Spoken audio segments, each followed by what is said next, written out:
Hey, welcome back to Johnson-Hagood Stadium for round 2, Oceanside Collegiate Academy versus Gray Collegiate Academy. And we had a little bit of a rain delay, lightning delay, but we are back and ready to go here. The camera zoomed in on the Land Sharks. Little Jaws music, little heavy metal going on for us right now. And we're getting ready to play here. So the boys are getting ready to hop out.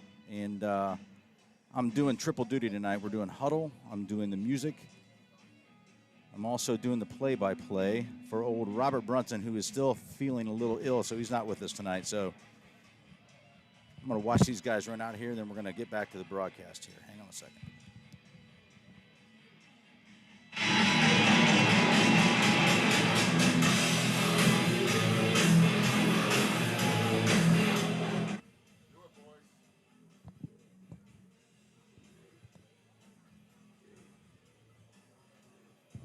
Hope they're not waiting for the smoke swish.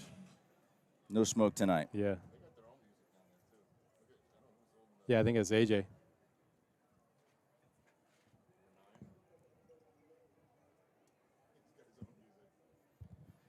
Well, guys, we're trying to get these guys out of the shark mouth to go play some football, and they're just being stubborn right now. So here they go. I love the chant of Bad Boys. It's still going on 4 years later.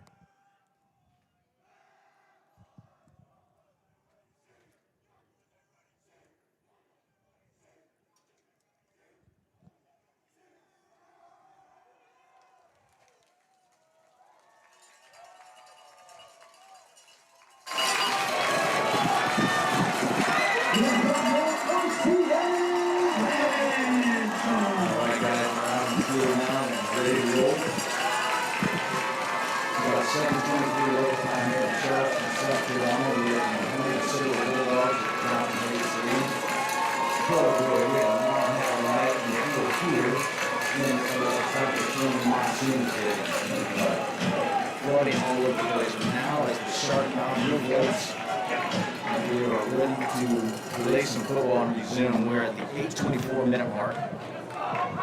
We kicked off to start the game to Gray Collegiate. They had a great run back to about midfield of the 50. And then the Oceanside a great from stop, a couple of offside penalties pushing back. We got the ball back, and we established a pretty nice offensive attack right out of the gates. We had a Ron Blue show, a few strong runs out of the gate. And let's see if we pick up where we left off. Edward right back, number 1, junior quarterback, tonight, with Ron Blue in the backfield. And we'll try to pick up where we left off here. So, Minus the count. All right, Eddie Portelis with shotgun snap to Edward. All right, we're going to check and take a look at Coach Chad Wilson, Coach Andy Meyer, on the boys over the system of the line. We're going to snap hand and flop. Quick pitch to Ron Blue, which you know is really good. So we're going to wait for him. And we're going to read that. All the way down, let's go to the one. So let's see if Ron can establish our run game. Let's see if he'll help balance out. We were at 7 and 10. And 7 and 11. No, so 4 and 11. Shotgun snap, one pass, and then we got pressure, was 3 passes, and then we executed. Ron, a little bit of a struggle there, got to 50 and 49. And we'll see what the Land Sharks decide to do here. 4th down.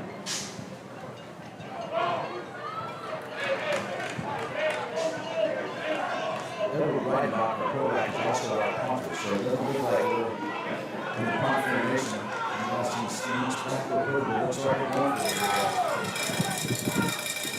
Yeah, they I like it. That'd be a quick kick. Cool. Moving back to that boy. Ready. Come on, get it, somebody. Oh, my gosh. Oh, my goodness. Oh, heck of a punt. Did we down or did we fall and push it in? That's what we're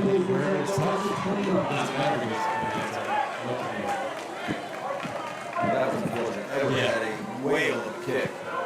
I don't think they were ready for it, right? Sneaky. Yeah. Your punter, that's kind of the thing that has something to go off. So they're going to, the Warriors going to take the ball on the 20-yard line. Riley Stanton, being a quarterback, this passer.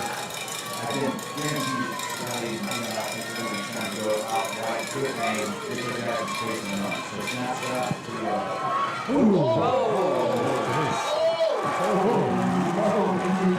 Jason Rocket, the starting linebacker. Man, did he shoot up there like this? Game 2 on the play. Second down. Running back. Foul check by the tackle. Got a couple yards though, but they were tough to. 2nd, 8. Yeah, those are the type of yards you don't want.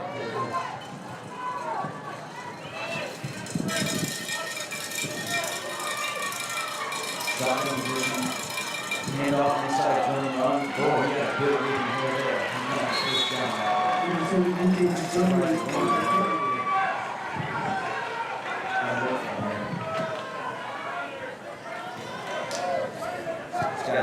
Sound problem. Game 9, Sound is muffled.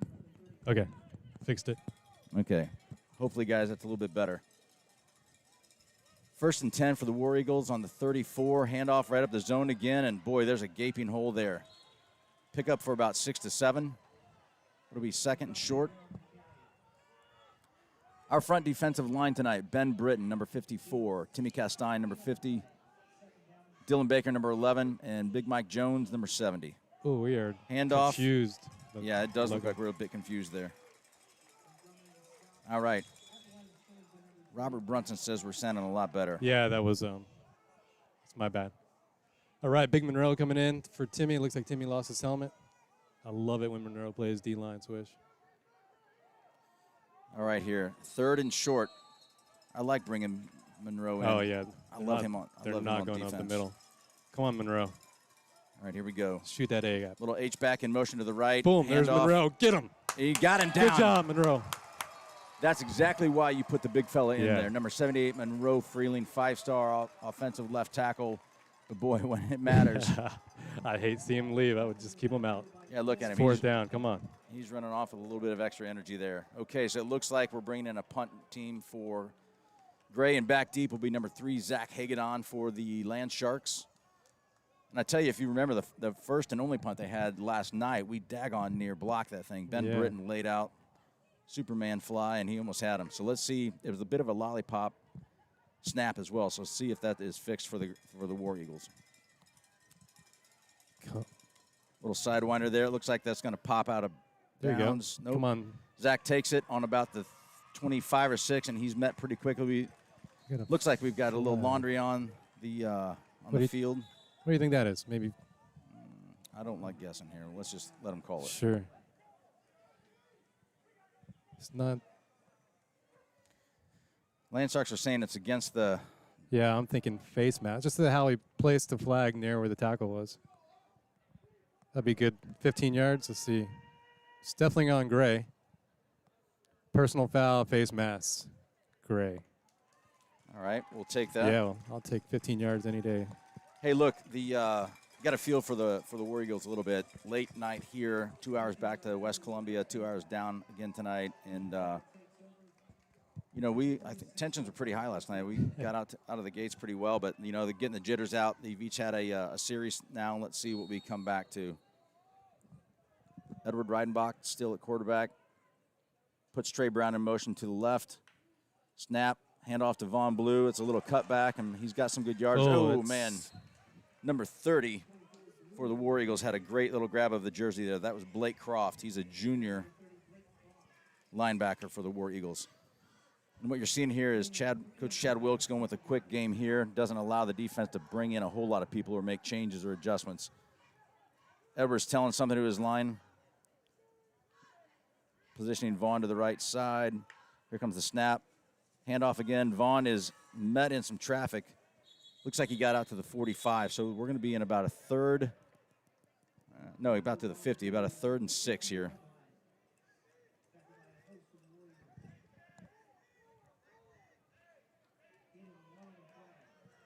Got Jace Krafchick wide to the left, Trey Brown with him. Cole Strickler to the right. We put Bryce Bennett in motion to the left. Shotgun snap. Edward with a quick throw over to Jace, and it is almost picked off. Almost picked off. So it looks like we're still here at 4th and 6. I like that little bit of a play action there to Vaughn. Try to get the linebackers to bite in and get a quick slant or a quick seam to Jace. And that was a jump ball and just didn't work out for us. Yeah, it has to be another punt. Yeah. 4th and 6. Here's the quick punt again. I like it. Come on, somebody Got a get nice down there. little Get spiral. down there. It's going to roll for us. Oh, let it roll. Let it roll. There we go. I like that quick punt. Edward Reidenbach, the quarterback, also punter, gets the ball down to the 12-yard line. Great field position defensively for the Land Sharks. And let's see if the Gray Collegiate Academy War Eagles come out with any kind of a different scheme here. It's going to be a quick first quarter. Well, they sure do have some bright-looking shoes over there.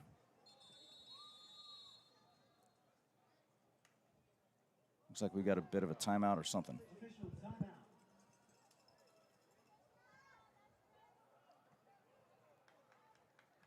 Well, Scott, what do you think so far? You know, pretty much what I thought. First game, jitters. Offense always going to have a hard time to get momentum. I mean, really both sides are kind of struggling offensively. I'll tell you, what I'm most surprised about from Gray's standpoint. Number 4, Riley Stanton, great passer, good thrower, and they've not tried to go to the air to establish any kind of a passing game. A little bit surprised they came back to the run right up the gut, but they had some pretty good success with it. Yeah, hopefully you didn't jinx us and he throws a bomb right here. No, not jinxing. Just you got to imagine that they're going to try at some point in time, potentially setting up with the run game, that they're going to go with the quick game, the quick slants, the rub routes, the quick hitches to get out in space and let their athletes make plays. Yeah, absolutely. That's their game plan, to go outside. But listen, if they can run up front, they're going to continue doing that. So they're going to test us. Wide right, they've got Savion Smith, a junior, Zy Offord, a junior, and number 12, Jamarius Lockett, a junior wide receiver. And let's see if they do something in the air here. Shotgun snap to number 4, Riley Stanton. Quick bubble screen over. Oh. It was to the intended to Zay Offord here. We got a little extracurricular going on with number 1. Yeah, come on. Savion Smith and Tez Spahn, Landshark here, and the referees are quick to diffuse that. If the he's gonna go talk to number 1. The ref was nice. There we go. Yeah. I tell you, when we came out of the tunnels last night for the 10:05 restart, there was a lot of talking going on, and so we expect this to be pretty intense here. All right, we've got a first. No, should be second 10. Yep. Come on, chain crew. Yeah, somebody tell our chain crews the second down. Second 10. Shotgun snap handoff. Zoned it up. He's pulled the ball and run. It's Riley Stanton. He's not going to go anywhere. Yeah, he has a big. I noticed during pregame he has a brace on his right knee. So. Great job, Max Mormon, the BE transfer. Johnny Gunn on the play. Don't know who else, but man, that was a great read. You could see that. It's easy, so much easier to see things unfold up top here. So now the old black and blue chain crews got it right. It's going to be 3rd and about 7. Now we go trips right for Gray Collegiate. Yeah, he's going to air it out here and switch. Let's watch the backside here with number 0. He looks like an athlete. Devin Johnson, senior. We know pretty much feel like it's going to be a shot to the air I would here. love to see a blitz. We got 3 down linemen. Snap, and it's going to be a throw to Timmy. He's getting him in the pocket. Oh, that's too much time. There's holding. Flag is up. And a big hit. Hit him again. Who was that, Trey Brown? Jace on the, Jace got him. Jason Trey. Holding on Gray Collegiate, so that'll push him back. They did have a lot of time there, so that's I did usually not like that at all. Usually the indicator. We've got 2:19 left in the first quarter. We're picking up action from last night's rain and lightning delay.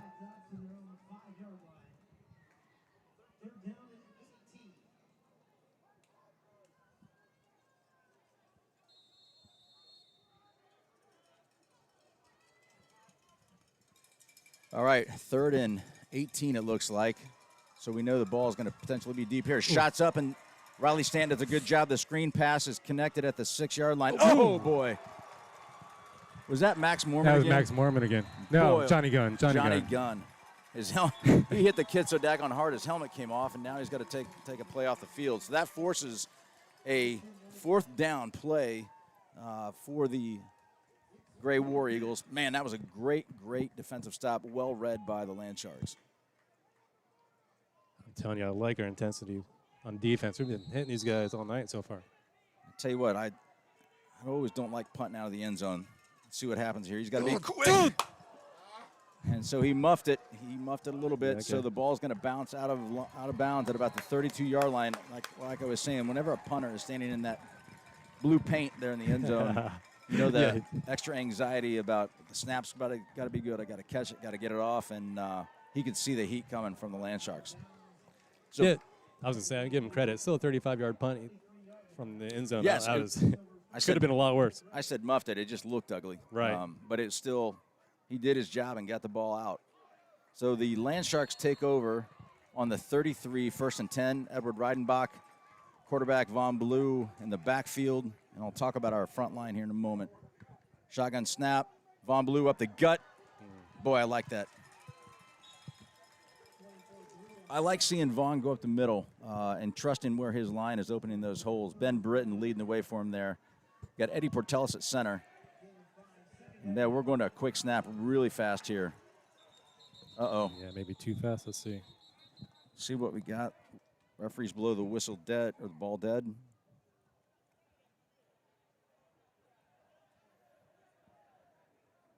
I think they got. No guessing. Yeah, no guessing.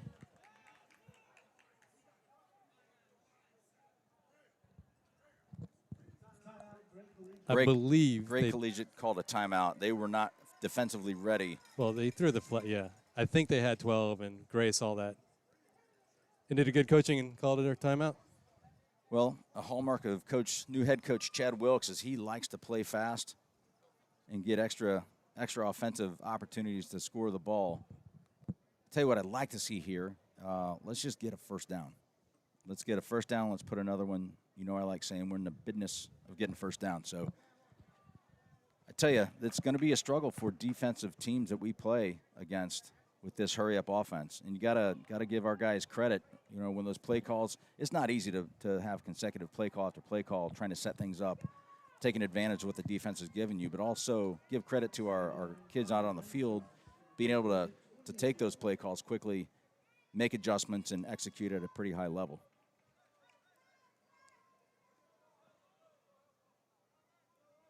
Second and 5. Ball's on the 28. Edward Reidenbach. A little offsides there. Attaboy, Edward. Great. I love how we differentiated the snap count there. And you can see that he got him to jump just by the smack of his hands. Great discipline from our O-line and our receivers for not moving in as well. 2nd and 1 now. Love 2nd and 1s. I do too. Those are fun. It's like a 3-and-1 baseball hitters count. Uh-oh, try to do it again. Yeah. No taking the bait from the War Eagles. Ball handed off to Von Blue. No. Nope, Edward pulled it. Tricked me. Attaboy, Edward. Good job, Edward. I know Coach Chad Wilkes likes Reidenbach's size. Not only a good passer, but boy, when he puts his mind to running the ball, he's not scared to run, put his head and shoulder down, and you saw him go forward there just to ensure he had the first down. So chain crews are moving quickly. Ball snapped, handed off to Vaughn. He's going to bounce it outside. Touchdown. He's got a, oh boy, we've Touchdown. Vaughn's going to get it down to, oh. Von Blue down to about the 2-yard line. I got to see who was out leading that block. It looked like it was Jace Kraftchick. Attaboy, Jace, way to go. Looks like. Oh, we got a flag. Yeah, Holding. Ooh. Well, it looked good. It felt good. Smelled good. But we're going to bring this one back. That's the danger of old Von Blue when he makes his mind to get to that corner and turn on the afterburners. He's gone. So that one hurts. That one hurts a little bit. So now we got 54 seconds left in the first quarter. Ball's on the 27, but we've got a 1st and long. We're going to pass the ball. Here we go. Edward Reidenbach rolling to his right. He's got Von Blue picking up a great pass. Oh, Ball's in the air. Oh, boy. Oh. Ball was beautifully thrown on the run. That is a hard ball to throw. And it looks like, was that Cole? No, it was not Cole, number 6. That was Bryce Bennett. Boy, Bryce did everything to lay out, and it was right there, but just a shade out of his reach. Love the play call. I do too. Love it. Show some versatility. Listen, Edward on those, if nothing's there, he can easily tuck that ball and run and get positive yards as well too. 47 seconds left in the first quarter. Second long. Edward takes the shotgun snap. He's going to eject up in the pocket. Intended for Trey Brown. Trey slips. It did rain pretty heavily here. And if you're not used to working on this field, this turf, it is hard to get your footing.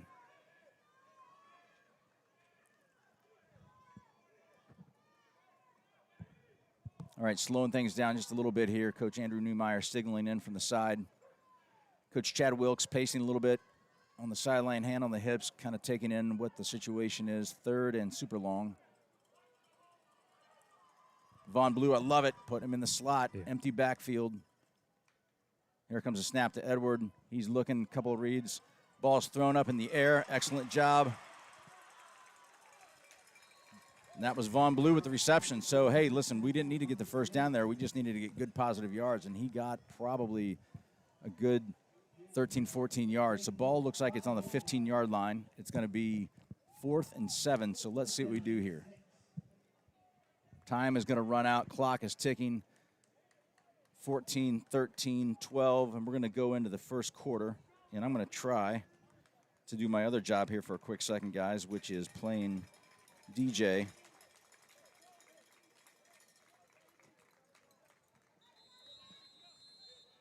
After one quarter, Collegiate 0, Oceanside 0.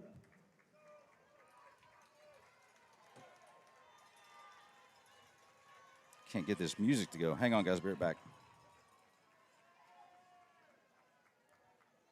Oceanside thanks their generous sponsors, Oceanside Real Estate.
Okay, got it. Okay, thanks.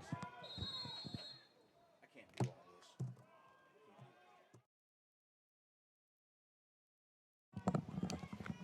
All right, guys, we're back here. Edward Reidenbach takes it 4th and 7. He's going to be flushed out of the pocket, and he throws. Ball is caught. Touchdown! Looks like Jace Crabtree. Come on, give it to him. Yes! Good.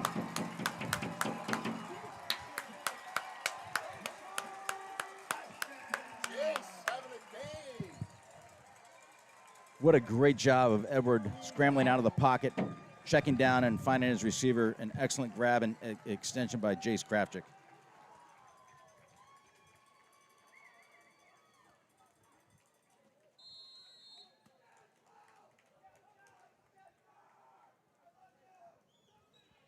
I think I'm going to get fired by Wiley McCall, our assistant AD. I can't broadcast and play music and work huddle all at once. So I'm going for 2 here. Edward takes a snap.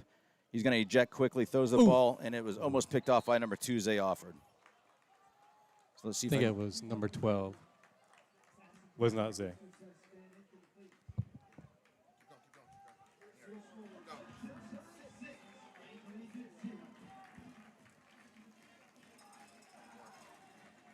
Oh man, I'm definitely getting fired from my music. I'm not a DJ Swish. I'm gonna give it to Dion here. Let's see if Dion can do it. Sorry guys, I'm a little distracted here.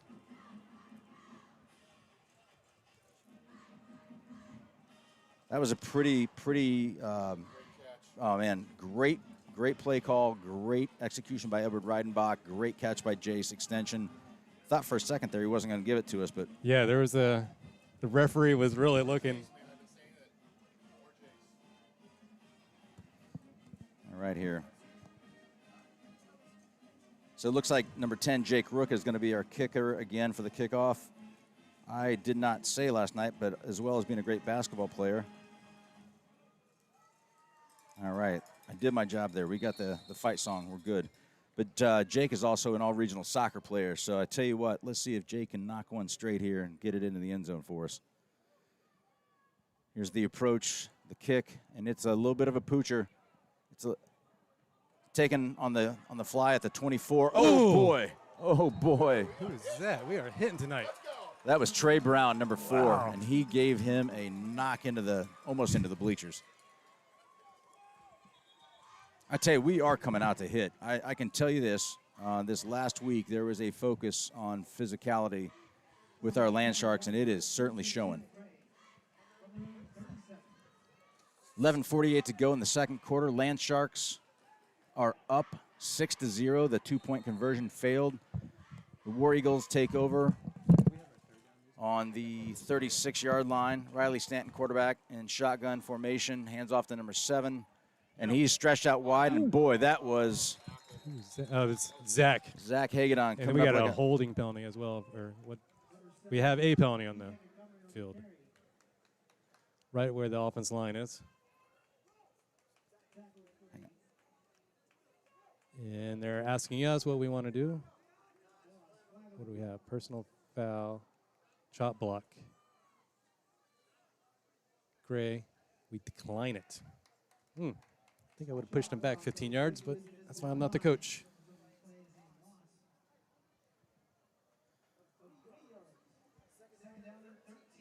All right, 2nd and 18 now. 2nd and 13. 2nd and 13, sorry. 11:38 and ticking on the clock. War Eagles do not have the same rhythm and cadence that the Land Sharks do. They're in a trips left formation, single receiver to the right, shotgun. It's bobbled over the head. Go, Timmy! Timmy is in his face. Good job, Timmy! Attaboy, Timmy Castine. Boy, I tell you what, when you need a big play, dial up number 50.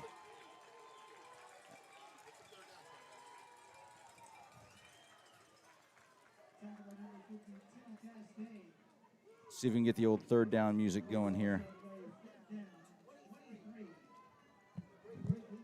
if we can get the volume going up somewhere.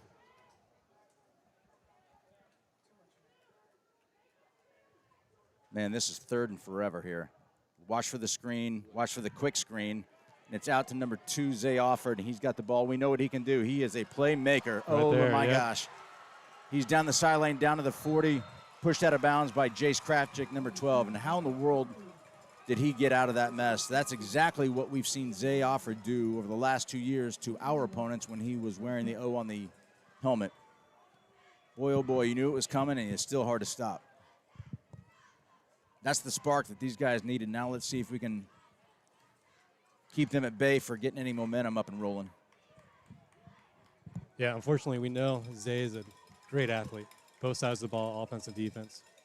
Expect a zone run here, I'm thinking, Scotty, but let's see. They've got a H-back tight on the left. Receivers widening out here on the right-hand side. Going to be a quick throw to the right side. Tez Spahn is up on him, but he breaks loose. Boy, oh boy. Yeah. That's I fine. tell you, that's the game they're going to go to. Yeah. That's their game plan all game. They're just going to get outside, little short passes, get in there. Well, it's certainly working for them now. So I'd expect to see a little bit more of it. And then what happens when you start to spread the game out like that, then the run game becomes a lot more effective. Another first down for the War Eagles. Ball is on the 26, 27. Here goes the run, stretch to the right. That was a hold. Boy, number 7, whoever that is, he was running like a champ. I'm not gonna comment on officiating. Yeah, they can't catch everything. No. So, like I just said, when the pass game gets wide, the run game gets open, and we sure had him, but it looked like I saw a couple jerseys turned around. So I don't think our sideline will be too happy with that, but let's be consistent on the field. Good news is we put Monroe back as our nose guard. I love that. Seen a new formation in the backfield. 3 running backs. Might be a jumbo package of sorts. Number 12 moves up into the H position. Shotgun to Stanton, hands off the ball, and it's a wide to the right, and he is brought down by Jace Krafchick, is having a whale of a game. Not only, Oh, Zay is. yeah, you could expect. We knew this was going to happen here. We gotta stay classy here, guys. That's all I gotta say. Just stay classy, play the game. There's no need for the extracurricular stuff. Well, that actually hurts Gray because Gray was moving pretty good, and then now the refs have to talk to you, and it kind of delays their game. So benefits OCA.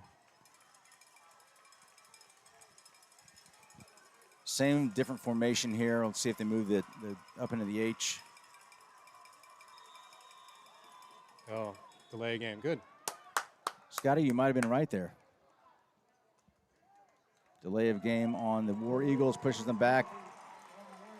Every now and then that little extracurricular does not help. You're right, Scott. Yeah, that's. So Monroe out. Yeah, not a big fan of seeing big 78 coming out. Jake Rook out. See Grayson Freeling back into the game here. Looks like we're going to have a timeout. So that's the second timeout taken by the War Eagles. And Oceanside will set their defensive strategy here next. 8:59 left in the second quarter. Land Sharks up 6-0 over the Gray Collegiate War Eagles. Oceanside would like to thank our generous sponsors, Long Shore Boats, Source Kitchen and Bath, and the Crazy Mason Milkshake Bar at Mount Pleasant.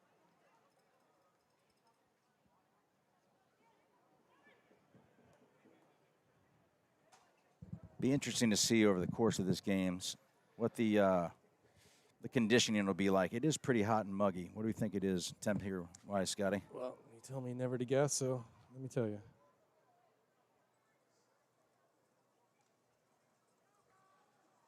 I'm showing 81 degrees. It feels like 88, so it's humid. Sure wish we had our third down music. We've got it. We just don't have enough people to operate it. Can't have it all. I want it all. All right, second down and goal. Ball is on the 9-yard line.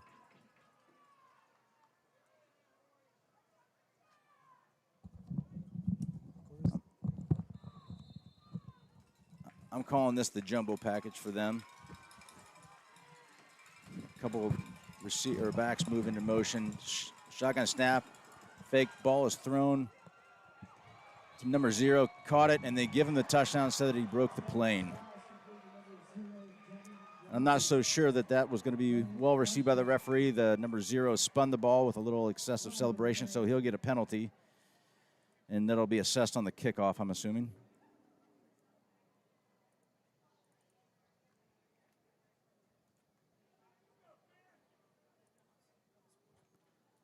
So at 8:52 in the second quarter, Gray Collegiate ties the score 6-all, and we're awaiting the extra point here.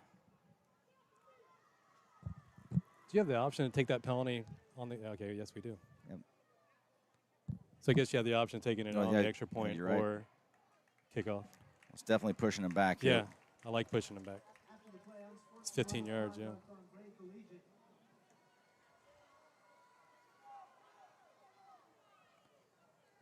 So this extra point now turns into a 35-yard extra point. Trying to see who's going to kick for them. Looks like number 36, and that number 36 is Junior Gonzalez Hernandez. Sounds like a kicker. He does.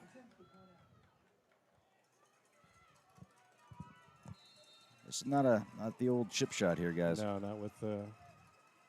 Snap is good, hold is good, and the ball is up, and it is no good. So we stay tied, 6-6, 8:52 to go in the second quarter. and Land Sharks are due to get the ball. So I like pushing that back. That was a smart taking the penalty to push them back. Yeah, absolutely.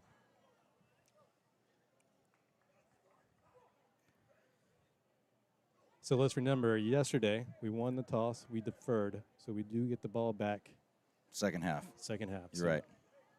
Which is huge.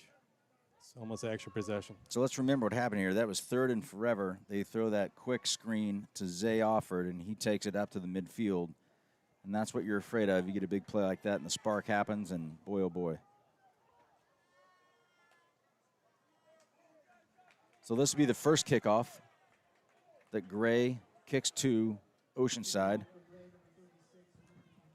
Deep back for us is number 3, Zach Hagadon, and number 24, Vaughn Blue. That's your boy Blue. That's our boy Blue. I'm telling you, both Zach and Vaughn are dangerous with the ball.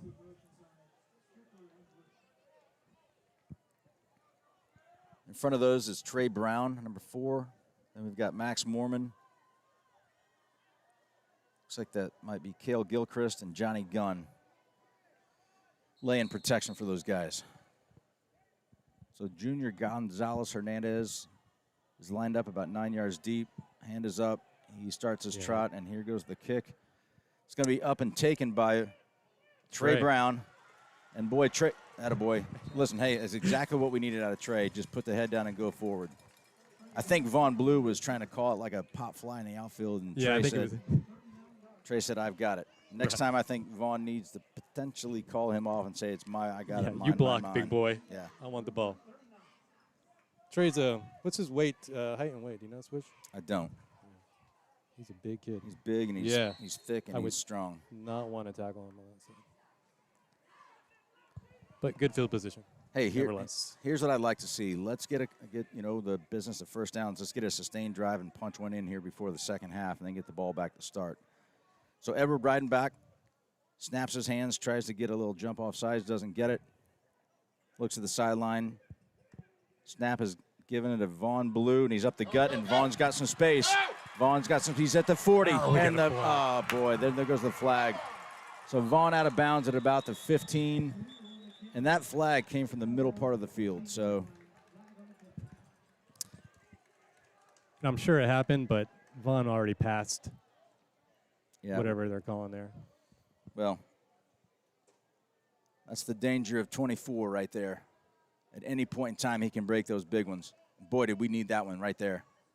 Yeah, let's not forget, Vaughn was out for, 3 to 4 weeks? I mean, he just came back from injury. Yep, weightlifting injury where glad to say he took his time, didn't rush back. I was a little concerned about him coming back, but boy, it doesn't look like he's missed a step at all. Not at all. If anything, it looks like he gained a step. Yeah. He's fresh. So that was a spot foul. So I don't know if it's a read down. Boy, the first down again. The should be second. Fans aren't real happy. That's right. Vaughn's going to do it again. So Vaughn's got the ball up the middle and plunges forward almost to a first down, up to the midfield point about the 48-yard line. It'll be second short. So they took the penalty. That was first down. Otherwise, from the spot of the foul. Right. Okay. We're going. Oh, there he almost had him. Boy, Edward does a good job of that fast slap. It's loud. Well, I think Monroe kind of stands up at the same time to get him to cross that neutral zone, which I like. Snap is given to Vaughn Blue. He's got a hole at the middle. He does a good job getting the first down and brought down by a couple of War Eagles, but we'll take that first down, and the clock will continue to move. We're at the 8-minute mark. Let's just sustain a drive here, guys. But that's a problem. When you got Vaughn Blue, he can bust one open at any point in time. Right. All right, 1st and 10. We are on the Gray side of the field now on their 49. Got Cole, Strickler, and Bryce Bennett wide to the right. Trey Brown goes in motion left. Edwards going to drop back for a screen pass to Vaughn. And it was high, and it completely messed up the timing there. So maybe a short gain. I like where our head was there, but we got to execute a little better. Call it a gain of 1 maybe. Sure, I'll give him 1 yard for that. Great catch. Clock ticking, almost to the 7-minute mark. Ball handed off to Vaughn again. He's at the middle. He's got a good head of steam. He picks up about 4 yards. Boy, he is a workhorse. I get nervous about how much by the end of the game and his stamina. He's got it, but every now and then we need to give him a spill. 3rd and 4. Trey Brown and the H-back coming up to block up the middle, and he is going to be stuffed for barely. I don't even think he got a yard. He might have lost a yard there.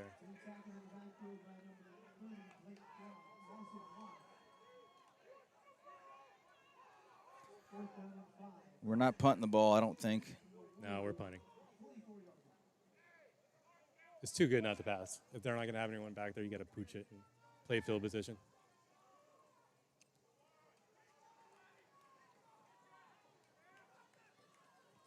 I'm going to try to figure out this music so I don't get in more trouble from Wiley. Shotgun snap to Edward. He's going to throw the ball. He's got plenty of time. He's got, oh boy. Oh, wow. Is that Jace again? Jace, yeah. Holy cow. What a beautiful throw, beautiful catch. Had all the time in the world. Credit the offensive line. Edwards bringing his team up quickly. The boy, man, he went through his progressions and hit Jace on a post crossing pattern deep. Man, that was beautiful. Let's go, guys. Let's punch this thing in. I'm surprised we went for it. I thought it was a punt all the way.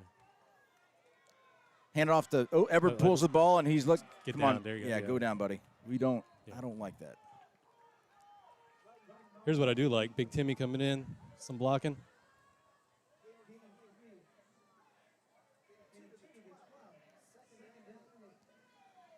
Yeah, Second and 8. And we are on the 12-yard line. Ball given to Von Blue. He's going to get to the edge here. See you, baby. He is gone. Attaboy Blue. There's. Attaboy Blue. You're my boy, Blue. Uh-oh. What do we got here? The referee's coming steaming into Vaughn like a missile. Should be steaming into number 2 on the white, but. Well, hey. Yeah, there's a lot of talking going on. I got to get the old fight song up here and ready to go, guys. Hang on.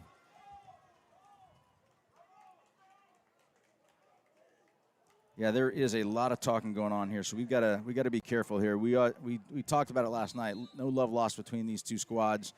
Tensions were high last night. Tensions are getting high on the field here, and you just got to hope, like I keep saying, keep it classy, stay calm, just play the game. But there's a lot of it going back and forth here. And I've got our old fight song queued up here after we get this 2-point conversion. So the score is now 12-6, 5:24 left. Quick snap, right? Is that right to Vaughn? Oh, yeah. Attaboy, Vaughn. Uh-oh, look at this. Look at, hey, it's getting physical here, guys. Yeah. Attaboy, Von Blue.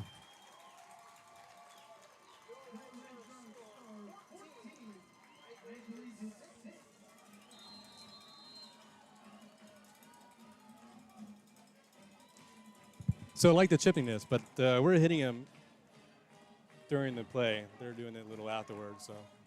We're going to the echo of the whistle. That's all right. Yeah. Score 14-6. Boy, we knew this was going to be a good one, but it's shaping up to be a great one. Yeah, I'm already loving it. Our history with Gray is 2-2. We won the first 2 outings dating back to 18, and we're on a 2-game losing streak to Gray, so it sure would be nice to turn that tide and get back up to being on the winning side of this rivalry. Gray is the defending 2A state champions, which we've moved down from 3A to 2A, so there is a strong chance that we could see these guys later in the postseason. I believe they're upper state, so the only way we see him is the state championship, which is not a bad.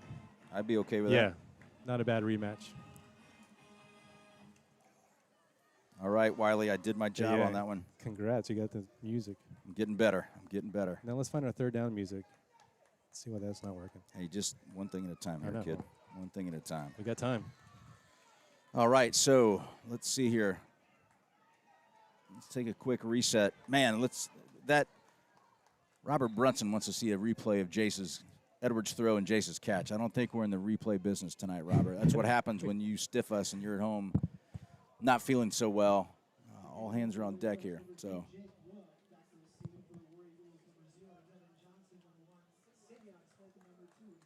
tell you, that back three deep for Gray looks awfully dangerous.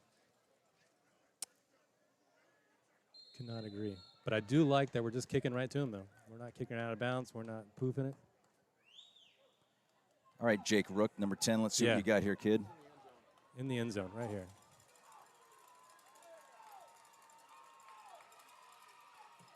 All right. Got a little soccer pooch. He's going to take it out of bounds. We're going to see. We're going to see.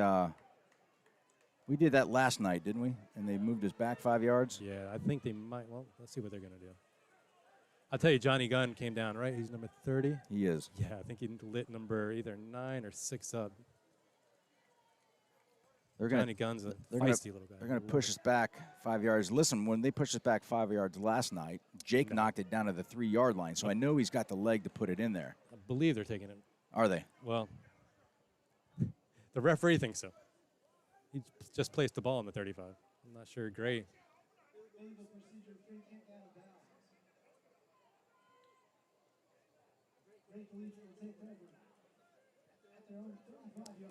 Yeah, I'm surprised. Last night they made us kick it over again. I think I would have done the same thing. Come on, boys, they're coming out. Looks pretty deliberate. The types of kick that Jake hit, very similar on both of them, right? Rather trying to place it in a certain spot of the field, potentially to keep it away from one or two of the Gray players. All right. Land Sharks kind of huddled up quickly, just get some last bit of information from Coach Dave Salazzo and Coach J-Mac, Justin McIntyre. Ball's on the 35. It's going to be a trips left with a lone receiver on the right. Shotgun to Riley 12. Stanton. Not have 12 out there. Ball, he's dropping back. He's going to go deep. Ball, he is wide open. Nope. There's there's going to be a face guarding there on Tez Spahn. They got 1, 2, 3. Well, the ball was underthrown a little bit. 7, 8, 9, 10. And so the receiver turned to come back for the ball. Vaughn never turned to look for the ball. And I think they're going to call that the old classic PI. And that's a surefire way to get 40 yards downfield. Hey, that's one strategy, right? Throw it up and hope you get the flag. Well, it's not a spot foul. It's just 15 yards. Was it? Well, in high school. Well, they started on the 35, and they're now down to where? Yeah, he's bringing the ball back. Okay. Yeah, it's not a spot foul. I believe maybe 10-yard penalty. Let's see. Not 10. Okay, 15 yards. 15-yard penalty. First and 10 from the 50-yard line. Clock approaching 5-minute mark in the second half. This game started to crawl. I mean, it's been exciting, but all of a sudden it felt like it was moving fast. Now it's kind of slowed down a bit. We've got some confusion on the defense right here. Ball snapped, handed off to the running back right up the gut, and we've got to stop. Oh, they got ball's fumble. out. We think we have it. The bing bag's out. Referee's going to say. I got the banana. Yeah, I think it's our ball. Dylan Baker has the ball. Hey, I think that was a good hit from Trey Brown. I think knocked that ball out. Our Land Sharks stood that runner straight up, and Trey Brown came in and laid some serious wood to that kid. Dylan Baker, number 11, senior, with the fumble recovery. Hey, that's a big momentum swing. Yeah, that's huge.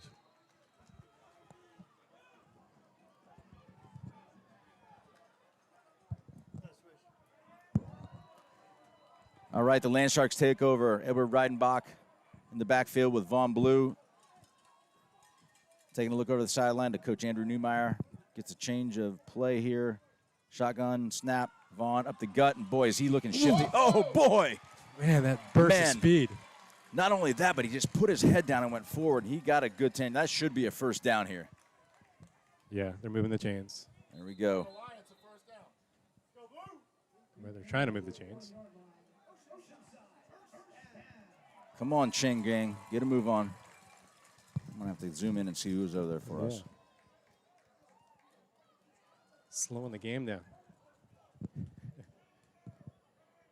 I tell you, we have Gray on their heels. Handoff given to Vaughn Blue again. He's going to catch a little bit of the outside. Look at that. Oh, man, they are flag happy. Zay Offer just took out his own player. They're pointing to number 4. So That's yes. Trey Brown. He's giving him the shrug. Hey, I didn't do it. Boy, that hurts. That just kills momentum. Once again, it seems like it's passed. I'm sure he held. It just seems like he probably doesn't need to. Well, let's not be accusatory. Well, The film never lies, I'm sure. Yeah.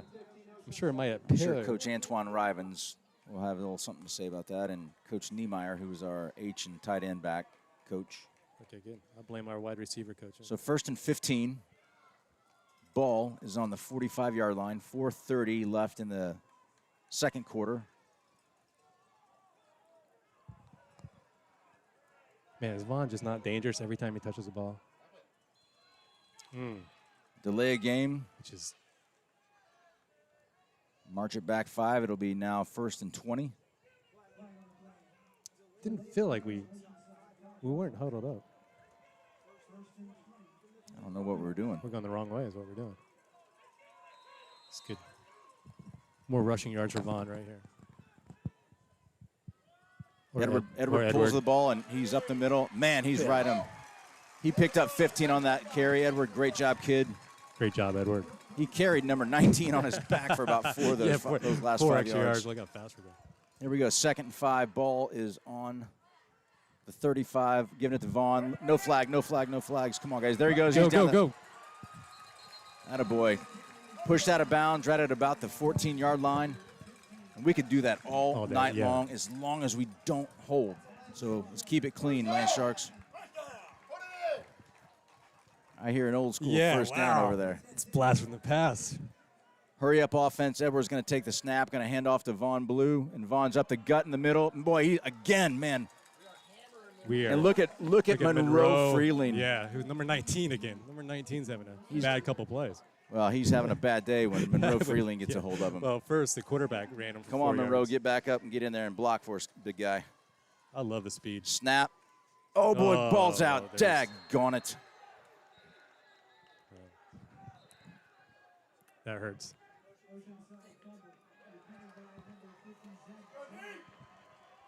Well, I tell you, early in the season, first real competitive environment, scrimmages don't count. But when you are going that hurry up, man, we were pounding them, and then it's, every little thing has to fire well, right? Exactly. I don't know most colleges go as fast as we're going. Well, I tell you, when we can execute, it works. I mean, you can tell Gray is dead right now. Yeah. And that's part of the scheme of having a quick hurry-up offense. They just have to stay in it. They can't look and change their defense. So, guys, let's not do what happened next. Let's watch for a quick out to number 0 or number 2. Looks like we've got they call a timeout. So they're down to that's their last timeout of the first half with 3:30 to go. In the second quarter, Oceanside still leads 14-6. Boy, we had that momentum going. They coughed it up. Big hit by Trey Brown, and then we get down to the 9. To the 9-yard line, and man, we were really poised just to punch one in again and just put some distance between these two squads, and then thinking again, getting the ball in the second half. Yeah, I could have been a backbreaker, but hey, let's be positive here. Let's think about stopping these quick bubble screens, the quick outs. That's where they're going here. Yeah, they're going to have to air it out. Riley Stanton's, he's a great quarterback, and they're going to use him here.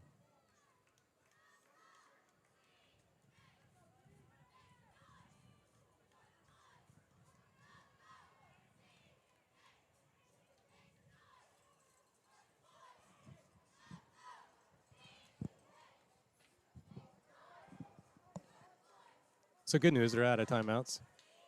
3:30 left in the second quarter. All right, after a timeout, let's see what Gray Collegiate comes out of that huddle from Coach Adam Holmes, who's also the athletic director at Gray. I see Riley Stanton looking over signaling to the receiver on the far left here. Looks like he audibled here. Going to be a run right up the gut, and he is going nowhere. He lost yards. Holy moly, he almost pushed him back in the end zone. Let's see, I see Dylan, Timmy on that. They got no timeouts too, right? I tell you what I liked. I love our defensive line. I love our defensive coaches, and we're hurting right now. We're missing 3 starters. Tuck Swisher is out. A.J. Johnson's out with a knee injury. Yeah, both are big. A.J. Zarzaka out with a shoulder injury. But we've got all these guys stepping up. So let's see here. It is going to be a loss of 2, 2nd and 12. It's going to be a quick. Oh, boy. The ball get the ball. Get and it's a safety. It's a safety. Oh, no. We got it. We got the ball. Touchdown. I think Jace got it.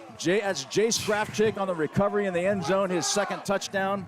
Holy cow, what a great play. Hey, give credit to that defensive line.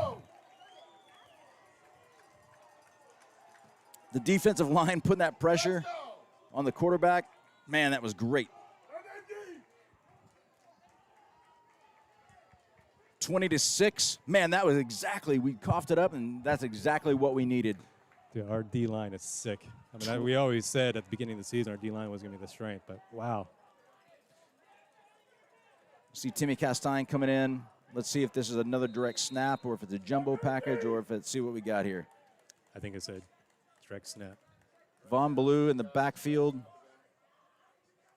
This is old school 7th and 8th grade football here. Hey, I I'll love take it. Put your hand in the dirt. These players should be used to it. That's Von Blue with the direct snap, and he's got the 2 points. Look at Monroe all the way back. Monroe is earning his, he's going to earn a 6-star if he keeps that up. Okay, hold on, guys. Here comes the music.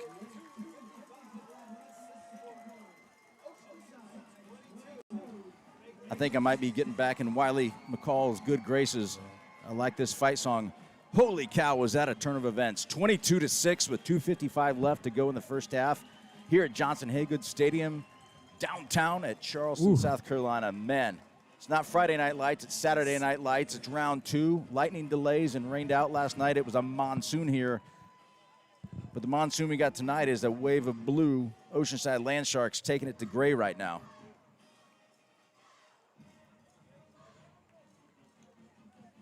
Now let's go back to that D-line. Give them credit, man. They are punishing that O-line.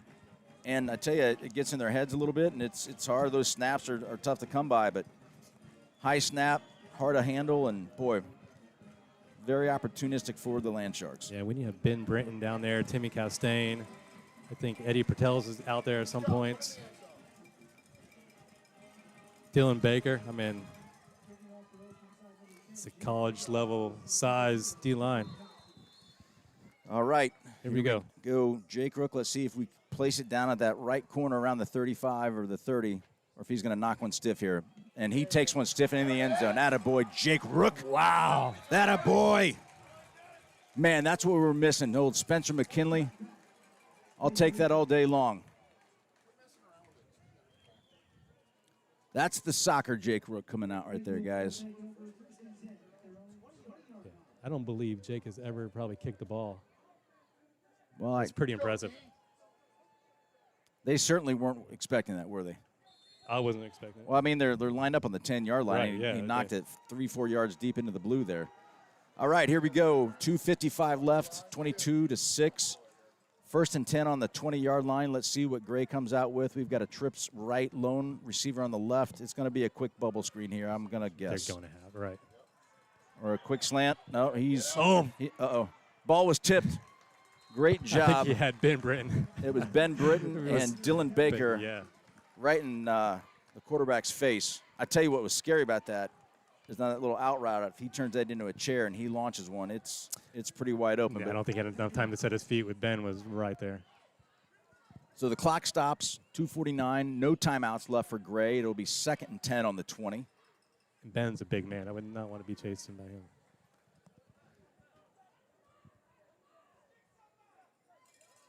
We've got twins right, twins left, shotgun snap. He's going to go to the right side, and the ball is, oh, boy, almost picked off by Tez Spahn. Just out of the reach. It was intended for number 2, Zay Offord. That was close. If he grabs and pulls that one down, Tez Spahn is going to walk into the end zone there. 3rd down. Let's see if we get our 3rd down music. That's too late, too late, too late. It's never too late.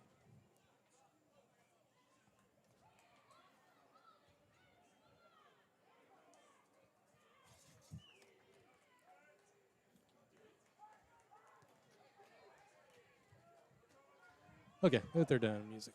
That's only on Friday nights, apparently. We need more help up here. Yes. All right. I blame Uh-oh, Ron. ball is shotgun to pass. There's going to be another one. Oh, what are they going to do? Oh, boy. Did he get, we got the ball? He didn't get it. We got the ball Oh, no, again. no. Oh! Okay, wow. It's a safety. There we go. Boy, oh, boy. What did I just say? The fact that snapper, the center is having a rough night for the War Eagles. Kind of feel sorry for the guy, but we're putting mad pressure on him. And they just looked like that was a miscommunication on that one. Ball sailed back down. I thought we had another chance to fall on it for 6. Sorry for all the yelling, but, man, that's pretty exciting. Watching what's going on here, guys. Man, our D-line is amazing. Let's give credit. Who's on? Timmy, Ben Britton, Dylan. I think I was supposed to play the fight song there again, too, but Yeah, I'm going to pass. You're going to get fired. I'm going to wear that thing out tonight, hopefully. Score now. That safety gives us an extra 2 points, and now it's 24-6. And we get the ball back here, and then still. Man, this is a long second quarter. I told you. Boy, we've got our crowd as Edward Reidenbach has got his towel up, whipping around. I see Fenn Johnson with some energy. I tell you what, I like what I see here, guys. Got a great crowd here tonight, too. Good student section. One thing we did is we put the yellow crime scene tape up so we can force everyone into more of a general section, so it looks like we've got a great crowd, and we actually do tonight. A little rowdy and loud. Yeah. All right. So Gray's kicker is lined up on the 20-yard line for a kickoff. You can either punt it or kick it here. And we've got Zach Hagadon and Von Blue deep. So he's going to kick it. It's going to go to Von. Nope, it's going to go to Zach. Good. I want to see Zach. Okay. Come on, Zach. Let's go, baby. He's got the sideline now. Sideline. Oh, boy. He could have been dangerous.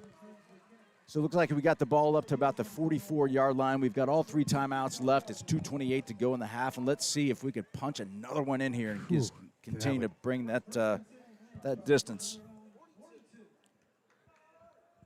I'm going to give a shout-out to Cole Hamilton, one of our ball boys there. Just he's doing a heck of a job tonight in and out. That's hard to do, too, when you've got a fast offense like Coach Chad Wilkes has the Land Sharks humping here. You could tell, Gray Academy, most of their guys have their hands on their hips. They're not feeling this. A lot of those guys are running both ways on Gray as well. Now their sideline looks a little bit less than ours. Hand off to Von Blue. He's going to make a nice cut, and he's going to be stopped at the line of scrimmage. Flag. That's going to – let's see what's going on here. I think they're going to get Monroe on something. Well, Monroe's having a day. He is. And he's actually having fun having a day, and he might have gotten a little extra happy there. So yeah, let's see what we got. Holding. Put his palm to his face. I haven't seen that. What is that? Should have went to the ladies' clinic. Hands to the face? Holding Sure. Hands to the face? That's not what we wanted here, guys. Hey, listen, let's not get too slap happy here. Clearly. 1st and 20, 2:18. What we don't want to do is anything stupid here. We've got a heck of a lead. We've played a heck of a game so far. And let's be smart here, guys. Looks like we've got a new running back in the backfield. Dylan Baker. Number 11, Dylan Baker. The ball was bobbled and snapped. Edwards going to pick it up and Go. run. Oh, shoestring tackle by number 23. Boy, he's 23 saved. Edward has some real estate out in front of him as well, too. I'm not sure. Edward would still be running. So clock is ticking down. We're under the 2-minute mark. 2nd and 15. Ball is on the 37 of the Oceanside Land Sharks. We might just be okay milking some clock here, guys. 20 seconds left on the play clock. And that's exactly what we're doing here. Sure. Trying to look for Vaughn on the sidelines. I don't see him. Vaughn is back. Oh, he's back. Okay. Well, that's why I don't see him on the sidelines. Yeah. There he is. Okay. And I tell you, it's with Tuck Swisher's out with a broken knee and a sprained MCL. A.J. Johnson is out with he had an MR this morning on his knee. We're not real sure what is the results. We'll get those Monday, but we hope that they're not anything too terribly of bad news. He's a great anchor for us at linebacker, and also can give a good couple of spills and breathers for Von Blue. And I've got Wiley McCall calling me. Hold on, guys. Good. It's pretty much what Swish was saying. We could only get better. Yes. Okay.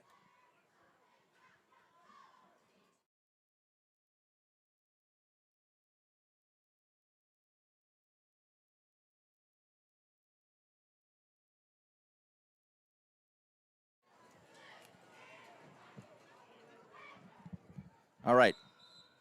Got instructions for halftime music here. See if I can find it. Halftime. There we go. I'm not helping our OCA cheerleaders out because I'm not playing their music, but they're still doing a heck of a job down there. I think I blame Robert for all this. What do you think? He's an attorney. He's probably smarter than both of us. I agree with you there. He'd weasel his way out of that, I know.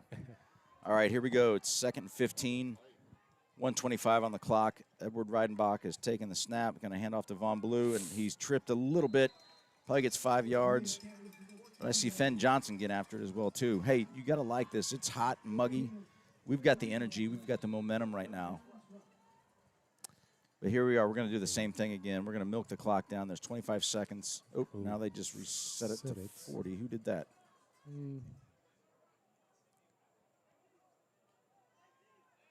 I see a flag. The referees are talking.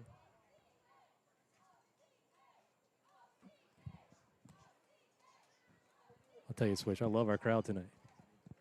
Student section. Yeah, I don't know what's going on here. I'm trying to take a peek down and see. The play clock was down to 25 seconds, but it popped right back to 40. So I don't know if there was a clock malfunction or what it is. I think Mark Meyer is calling up to.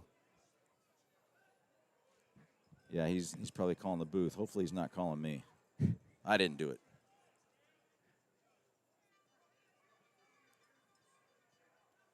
All right, the play clock is now down to 37, so I think that's the problem here, guys. Tell you what I don't like, it just. Oh, Mark Meyer, hold on here. He is calling you. Hello. Play clock at 34 seconds.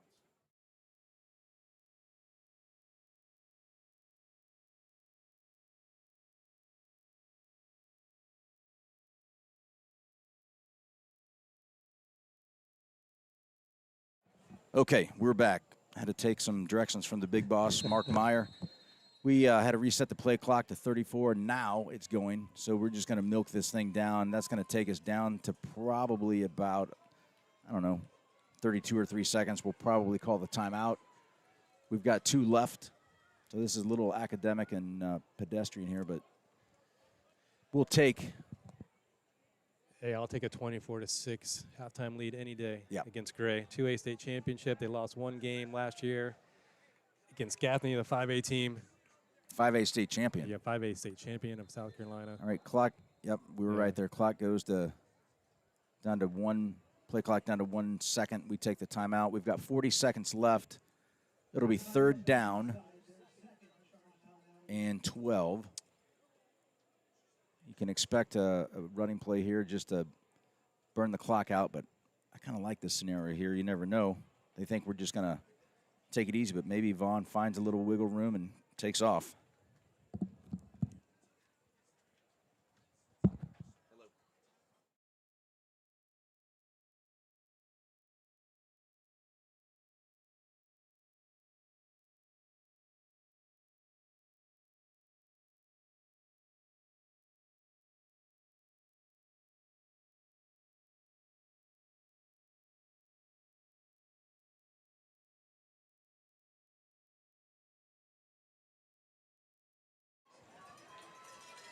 Having some play clock issues here. We got to reset the play clock, or the field clock to 41 seconds.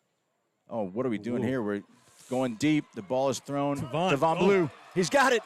Vaughn's open. Vaughn, go Blue! He's going to make it in the end zone. Whoa. You're my boy, Blue. That is a great play call. What did I say? Yeah. What did I say?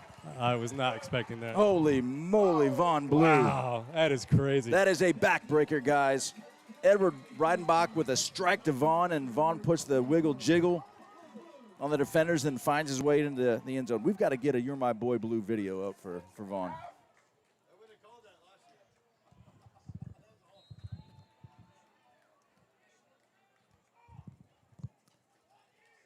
Wow, what a hats off to head coach Chad Wilkes. What a great play call. Man. He had me fooled. I thought we were just soaking it in till halftime. Edward threw a strike. It was perfectly thrown. Man, that was fantastic. As much as I like Vaughn as running back, he's a great slot receiver. I've been saying that for a long time. I'll take him at both. Can we have two? I'm sure every coach would love to All right. clone him. Looks All right. like we've got a delay of game. So we've got Vaughn Blue, who just gassed himself out. Coach Chad Wilkes might be okay with that because Vaughn just took one to the house and needs a little extra breather. So whether you give Vaughn Blue an extra 5 yards, he'll say, I'll take that, and I'll still punch it in. Maybe he could throw too. Snap to Vaughn. He's going to bust it outside, and he's got a seam, and he is going to be walking into the end zone. Wow. Walking in the end zone. Attaboy Vaughn Blue just keeps racking them up.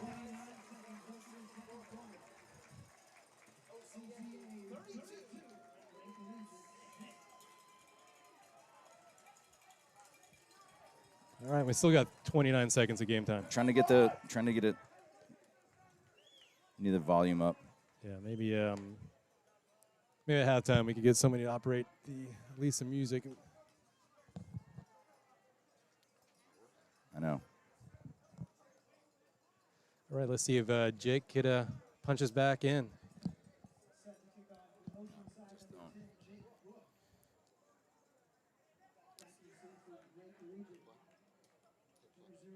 It's too late now. We'll fix that during halftime switch. We could at least get our third down music as well. All right, with 29 seconds left, the score is now 32-6. We've got the gray three deep or now into the end zone. Jake Rook is going to punch one up in the air. It's going to be taken 2 yards deep in the end zone, and he is going to try to bring it out. No, but he high can't. school rule. You can't take it out of the end zone. Boy, Jace Krafchick is having a fun night tonight. What happened? I missed this switch. What? About Jake's? Yeah. He just had a great block downfield. You can tell he's feeling it right now. All right, here we go. 29 seconds left in the half. You got to watch out for the big bomb here. Let's don't do anything silly. Let's don't try to be a hero. Once again, this great quarterback can throw the ball. Just a little harder with our D-line in his face. I see Eddie P as D-line. What else we have out there? Shotgun snap. They're going to hand it off to number 7. He's got a seam up the gut, but, man, that was a great. Jace. That was Jace again. Man, that kid is earning his shark fins tonight. 1st and 10, 22, 21, 20. They are out of timeouts. He's going to go to a quick screen to the side. It's well read, and he's got the sideline, and boom, who's got him finally out of bounds? That would be number 30, Johnny Gunn. I don't like what I'm seeing on the ground here. Timmy's holding his. Maybe Timmy's got a cramp. Yeah. Let's hope it's a cramp. Come on, Timmy. I think he's holding his calf, which would appear to be a cramp. Our trainer, Katie Stovall, is. Let's see. Yeah, cramp. As Tucker says, she's been taping his ankle all summer and into the season here. He said she's real good at her job, and I think she's a good one. So, while Katie attends to Timmy, He's back up. give that kid some pickle juice and let's get going. Yeah. Flashbacks of 8th grade. Carrier Blue. Timmy's first year playing. All right, 13 seconds left. You know they're at midfield. Ball is on the 45-yard line of Gray. They've got 55 yards to go to try to get into the Oceanside end zone. Let's try to prevent that from happening here. Brunson just said maybe you should skip all the games. Nah, we need you back, Robert, because I'm going to take some heat here after the game for not doing other jobs. Let's keep an eye on Zay Offord and Tez Spawn here on the far right on our near towards our sideline. Who we've got in the deep? We've got Jake Rook, and I believe I told you we're going to – oh, boy, we flushed him out of the pocket. Riley Stanton's running, and he's going to go to the sideline and stand up. He's got five – Sorry, Big Monroe was right on him. Yeah, you could hear those footsteps pounding from up here. I told you he was trying to go here to Zay Offord against Tez Spawn. They're going to try to exploit that matchup all night. What I want to see here, we're going to see we got 5 seconds left. This is going to be the last play of the second quarter. Take us to halftime. and we're dropping some prevent defense. I do not like this at all because those playmakers get the ball. Yeah. That wiggle jiggle, man. I'm not. I would not even throw deep. I just throw right there and let him. I think that's what Holmes is. No, well, we just took a timeout, which Good. is smart. Great call, Yeah. Coach Wilkes. Great call. I saw Coach Holmes look at our defense, and he's like, all right, we're not throwing deep. We're throwing 5 yards and let our playmakers make the play. It's kind of like Yeah, let's not give up a cheap touchdown here. No, 5 seconds no. left, no timeouts. No. 32-6. We get the ball back. we've worked too hard to give anything cheap up right now. Totally agree.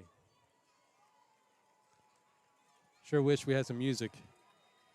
Oh. Now you're jumping into the fray, huh?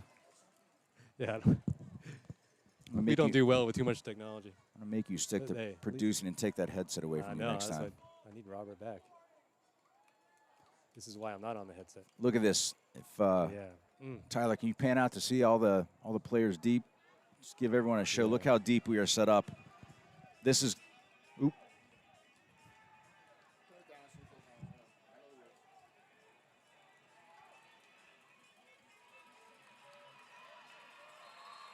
We've got only 3 down linemen against their 5, and I can guarantee. I think. they're Watch just what's gonna gonna run like a happen here, bubble just screen. to- Yeah, a little bubble screen all day long.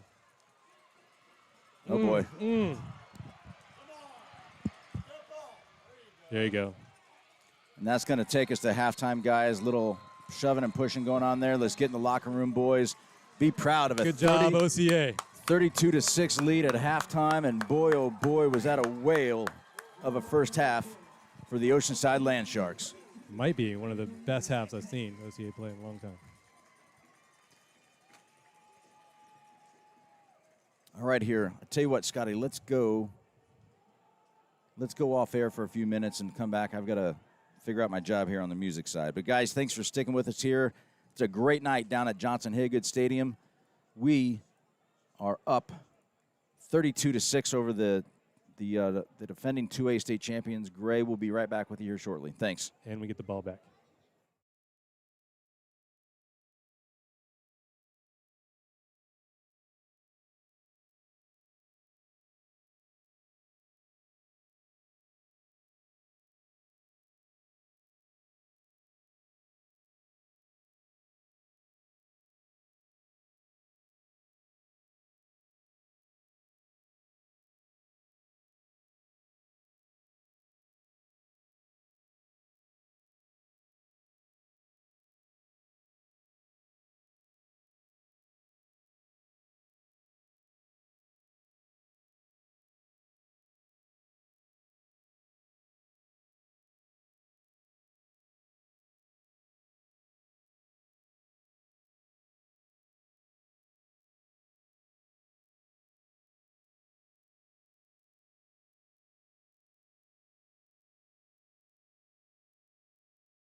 All right, welcome back to Johnson-Hagood Stadium. We've got 15 seconds left before the start of the second half.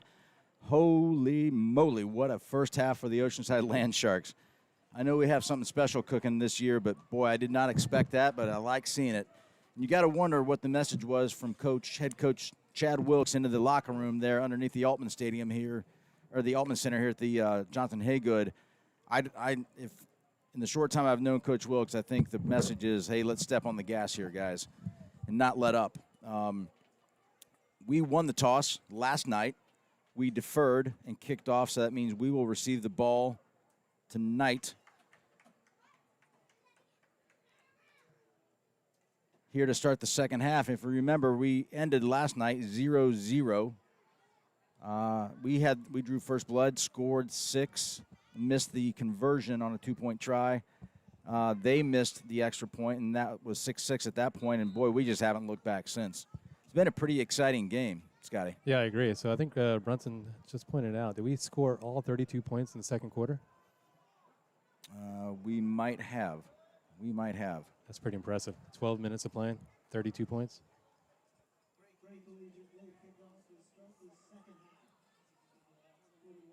And conversely, you wonder what Coach Adams Holmes is saying to his team in that locker room. That's a tough message. He's a competitive guy. Great standout at South Carolina Gamecocks football. And I know he's competitive. He's not going to take his foot off the gas pedal either. So let's see what we have cooked up here for the second half. Hear a little siren going on in the stands, and the kick is deep to Zach Hagedon. Oh, right on the middle. Right up Go, the middle. Zach. He's got a Zach. Go, Zach. He's got a line. Watch out, Zachy boy. Come on, baby. Go, Zach. He's got it. He's going to walk into the end zone. Oh, that's unbelievable. No flags. Holy cow. What a spark, Zach Hagedon. Andy, get that wallet out, brother. You're paying up big tonight. I'm paying dinner for him. Oh, man. Wow. Hey, I got goosebumps. That is amazing. He's our new lightning in a bottle. Last year it was Rico Harrell, and this year it is Zach Hagedon. Attaboy, Zach. Holy cow. I told you, we need to get the ball in his hands. Holy cow. I got to get the music queued up for this one. Wow. Good way to start a third quarter. Wow. You could almost see it right up the gut. Man, and I tell you what, Zach doesn't get enough credit for his speed, but holy He cow. pulled away. I know. There was a great player. I was almost worried that he was going to strip him there on the 30. Yeah, he was but coming. he started just pulling away from him. Oh, man. Well, not only he had 2 really good cuts. He raised that finger in the air. I was scared he was going to get a little taunting on that one, but, man, there's a touchdown. Well, we do have. I think we might have gotten a little taunting. I don't know. Who cares? Who cares? Yeah. I remember Coach Joe Call used to say, "Hey, man, when it's time, and if it's a big play like that, I'll give you I'll give you that 15." Boy, was that exciting. All right. We got Jace in the backfield. Jace Kraftchick, number 12, having a heck of a night tonight. He's going to take this direct snap shotgun. Here he goes. He's going to run right into the end zone. This is just a thorough execution for the Land Sharks. Oh, hold on. Here comes the music.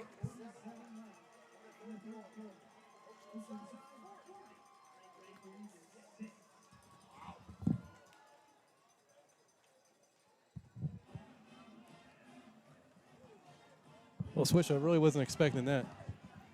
Nobody was. I mean, you know, well, that's when you realize you really miss a Rico Harrell. And, boy, we've got a new one. So Yeah, I'm telling you, I saw Zach all season doing 7-on-7 with us, and he is just a great athlete. He's matured. I mean, he's always been a great athlete as a sophomore. I think he was their leading tackler a few years back. I know his dad, Andy, is here watching the game, so he's probably not listening. But if you rewind this, Andy, tonight, get that wallet out, my man. Yeah, he deserves dinner. I don't care if it was his first touch or not. That was a great touch, brother. So as the fight song finishes up here, Jake Rook is going to tee it up. Basketball player, all-regional soccer player, and he knocks this one stiff deep into the end zone. Not returnable. Holy cow, man. That's another one. We're just clicking on all cylinders. Score is 40-6. We just scored in 13 seconds. So we pretty much scored 40 points in 12, Effectively a quarter. Well, yeah, 12 minutes, 13 seconds. Again, this would be a good test of character here. Do we keep up the intensity? Let's not get sloppy. Let's not get chippy. We're working too hard. This is one of the best games I've seen Land Sharks in a long time. Now that's a little unexcusable. Yeah. Missing a player to start the second half. Yeah, even though we're up 40-6, you don't want to. Coach J. Mack he's got his arms around Grayson Freeling. I think that's the player we were missing. So Coach Chad Wilkes came bombing down the sideline. He's a little upset right now. Typically pretty stoic on the sideline, but he was pretty animated there. Wanted to get the timeout. Hey, listen, I don't care if we're up, 34 points. We can't make those kind of mistakes. I know it's early, right. And it's a good teaching, good learning moment. But those can bite you in the ankles when we get down the road when it's important late in the game. Mental mistakes. I'm going to give credit to Jake. I think he was the only one that recognized that he was the only safety out there, started waving his hands. Coaches took notice, called the timeout. So good heads-up play by Jake, starting safety. War Eagles take over, first down and 10 on their 20 to start the second half. Let's see if they go to air it out here, guys. Riley Stanton takes a snap, and there's he's flush out the pocket. Go Timmy. And he's going to be taken out of bounds. And that's a Big Mike, true freshman. Big Mike Jones, number 70, true freshman, just turned 14 years old last weekend.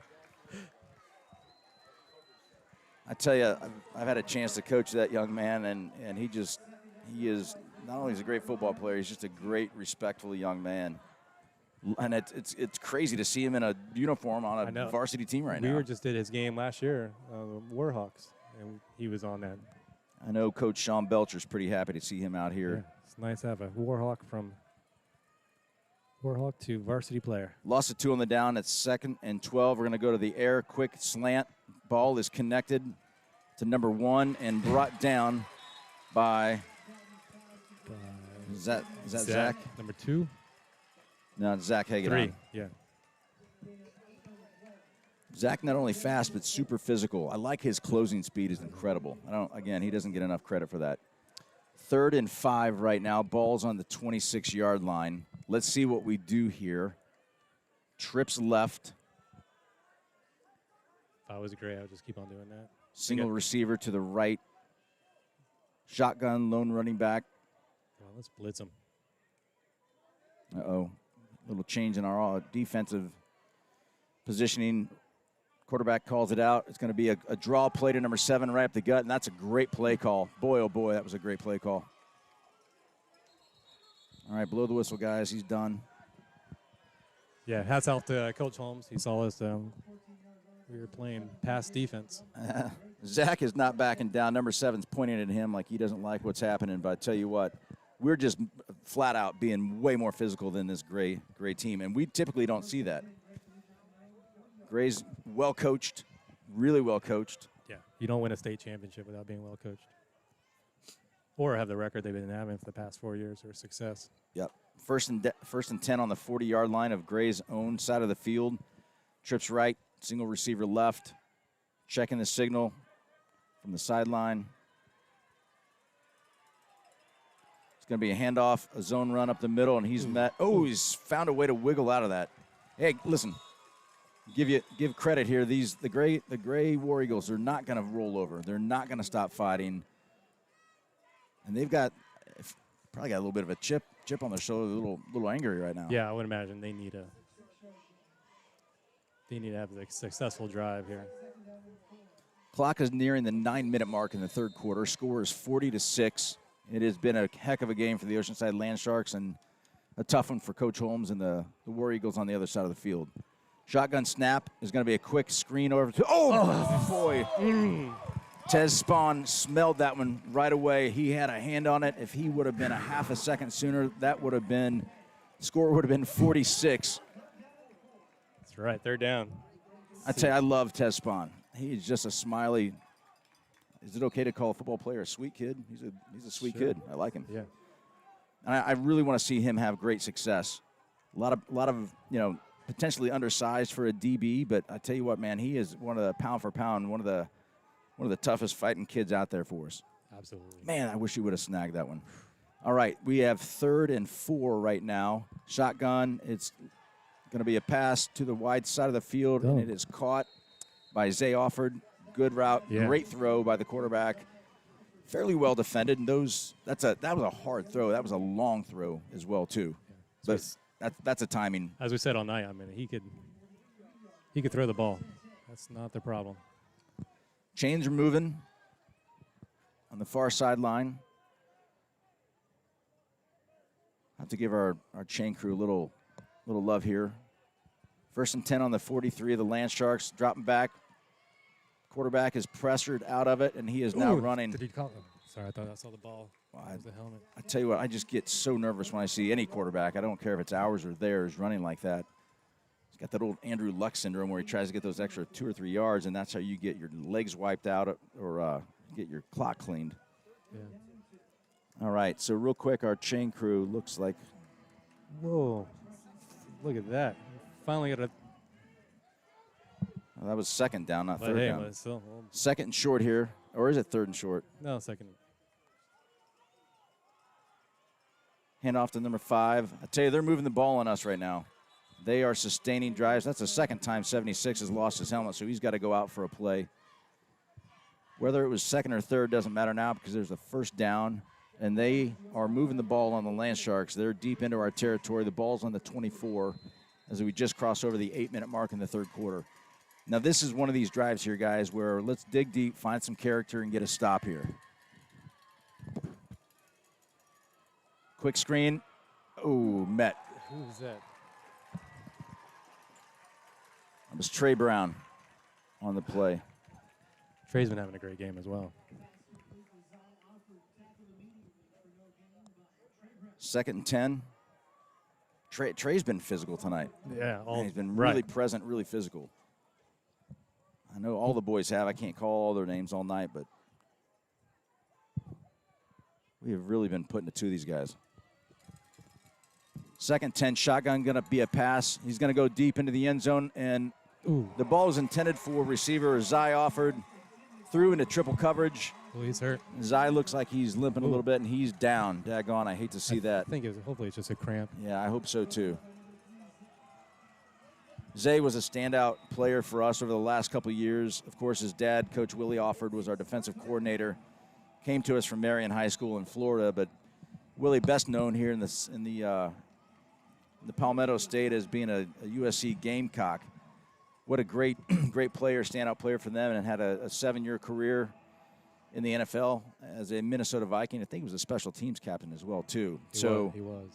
We hate to see anybody go down, but hate seeing an ex-player for sure. Yeah, good news. It looks just they're stretching him out. So get him some water, stretch out. He'll be back. I'm telling you, pickle juice. Pickle juice is the key. He's been going both ways like he did last year with us. Well, when a kid's that good, you can't take him off the field. I totally agree.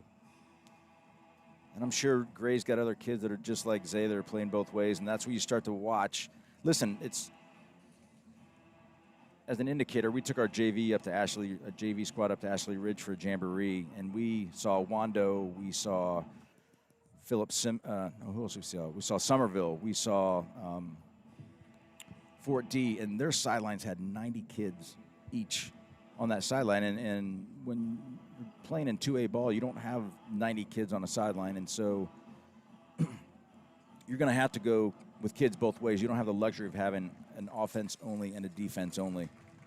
So Zay gets a good round of applause from everybody. He looks like he's hurt. He does. He's writhing in pain a little bit. He's got his 2 trainers out there. He's guzzling water. Maybe it is just cramping. I think I see Katie Stovall out there as well, too, but some of the great coaches come in to see him. It almost looks wobbly. Take your time.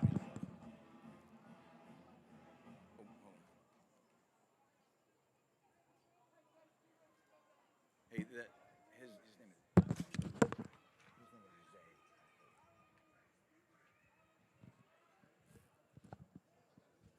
Tell him.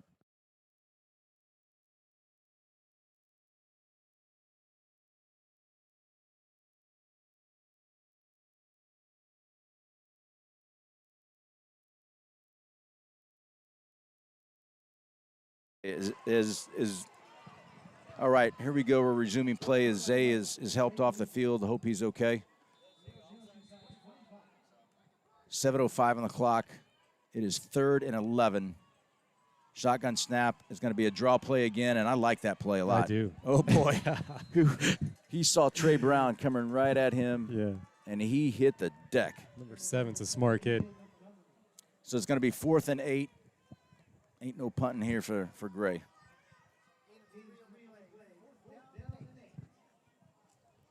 I would almost run that same play again, I think. Scotty, this is the stop that I want to see us get here. Yeah. We're moving around a lot on defense right now, changing positions up.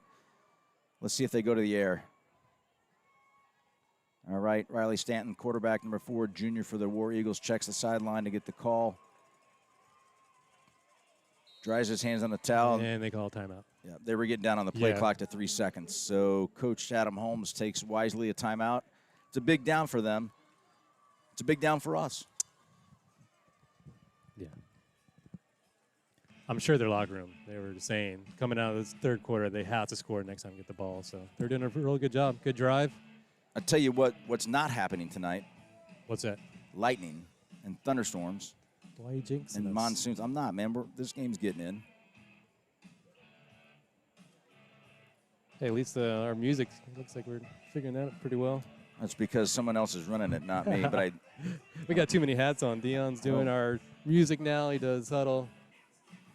our cheerleaders are doing a great job for us tonight. We've got Tyler, let's check in on the student section as well. There we go. Got a few land sharks in the tank here watching. Gray, actually, I'm pretty impressed with the crowd that they brought in tonight as well, too. I mean, That's a long drive to do. Yeah. 2 nights in a row. Total of 8 hours to get wet and rained on and be on the opposite side of the scoreboard right now. So as the War Eagles come out of the huddle and timeout, it will be a 4th and 8 on the Landshark 22, and let's see what they've got dialed up. And conversely, let's see what old Coach Dave Salazzo and J-Mac have in store for them as well. Looks like we're going twins, right twins, left. Imagine we'll see a shot into the end zone here. Nope. No, that's Run what I right would have the gut. done. Oh, boy, and we stopped him short. I think it was Timmy. Great Good play. job. Timmy Castaigne, like I say, when we need to stop, you dial up that number 50. All right, we have That's Zach on the ground, unfortunately. You have binoculars? Switch it is on? Zach. Looks like he might be cramping up as well, too. No, he's grabbing his ankle. He's grabbing the top of his right ankle. Katie Stovall's out to see him. Coach Justin McIntyre is helping him off as well, too. Yeah, you don't want to see that. Hopefully it's just a cramp. It looks like he's walking a little better now. Katie's smiling, which is a good thing. Yeah, he's walking. J-Mac is smiling, which is a good thing. And the more Zach's coming to our side, he's walking a little better. And when his dad pays up for that big tutty, he's going to be smiling. Good segue. Had a good teacher.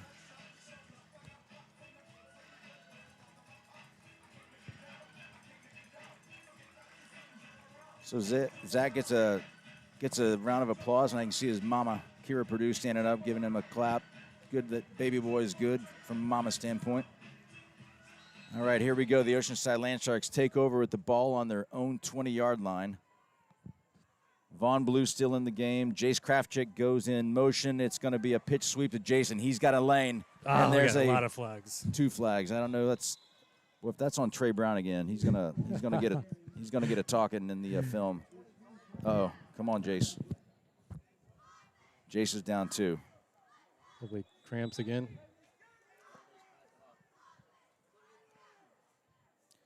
And I like to see that the gray, yep, he's cramping up. So the gray trainer is out there. Katie's getting her money's worth. I said she's good at her job, and she certainly is. But are we still in the dog days of summer? We are. It is humid and sticky out here.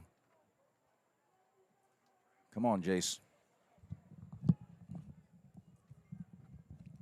He's up, and he's going to. Yeah, Katie's showing him to get that toe up. Katie's going to need to take a good shower after having these ugly, smelly dudes with their arms around him.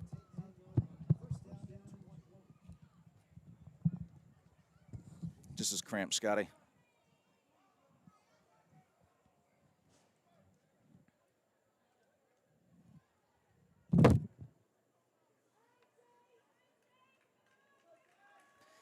Well, guys, we're seeing players from both sides of the field really struggling with their hydration.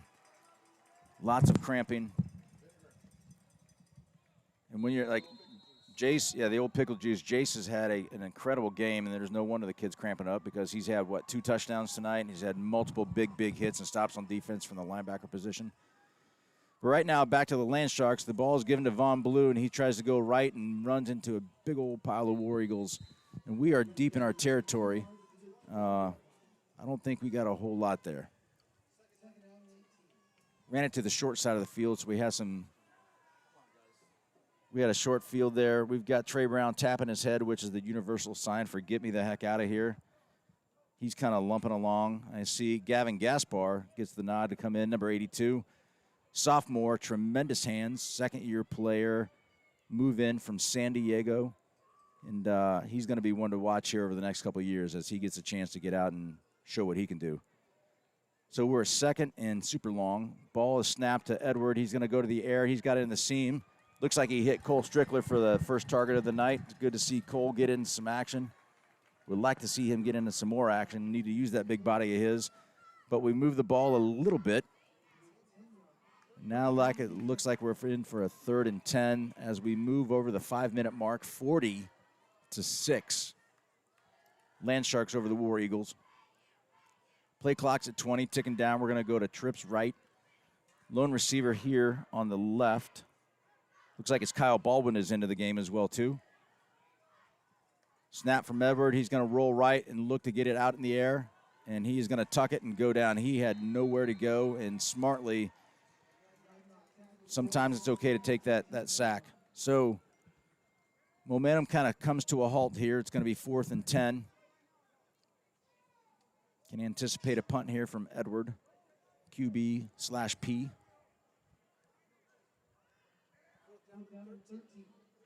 4th and 13, so a loss of 3 on that. And Gray has now figured out that our quarterback is the punter. They've got someone deep, and the ball is bobbled. But he got it off, and this is going to roll for us and be, that's a good one. The ball is going to roll to a stop at the 45-yard line. Down by Gavin Gaspar. And, boy, we were lucky to get out of that one without a turnover of downs inside the 10. Yeah, Chase is coming back on. Man, whoever the DJ is now has finally got his game together. Surprised that we don't have any Limp Biscuit coming on from the guy that's running the turntables behind us, but that's okay. It's coming. I would go old school Van Halen, which probably would get me thrown out of the stadium because most kids these days don't know that or like it. I do. I'm not sure where Gray's coming in on. Oh, why is the ball heading back? Swish. Looks like there was a penalty on the play. I didn't see one. Yeah. I didn't see a flag. I didn't see any. Ooh. Holy cow. Wow. This is the best field position that Gray's had other than their touchdown.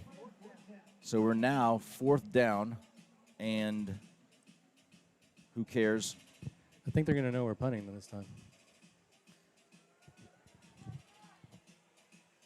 Well, long snapping is something we've got to work on as well too. I know PD Patrick was primed to be a great long snapper for us. He unfortunately blew out his knee early in the season. He's out for the whole season, so we wish PD continued health, but we got to get this snap game. Just no good. Whew. Safety. Safety, I knew it. I told you. Yeah. It's not a bad play. You were going to give him good field position. At least it flips the field a little better. Well, we've got a little room to give on the score differential, but still, again, we've got to clean these kind of things up. They're not going to help us down the season. We've got to find someone that can actually snap the ball. I think A.J. Johnson also was one of our long snappers, so we're down to the third level from a depth chart, and if anybody on that Oceanside Landshark sideline wants to get on the field, maybe they should look to take up long snapping as a fast hobby here.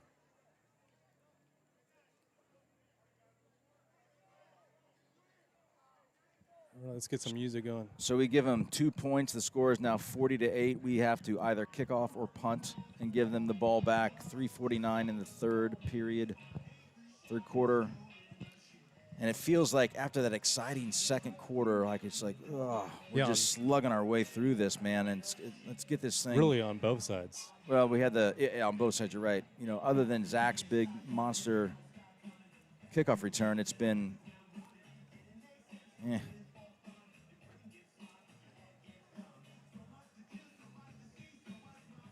So Jake Rook is teeing it up from the 20-yard line. Some speedsters back deep. I see Zay Offord back in the game, which is that's great. Good. Yeah. Just don't kick it to him, Jake. You're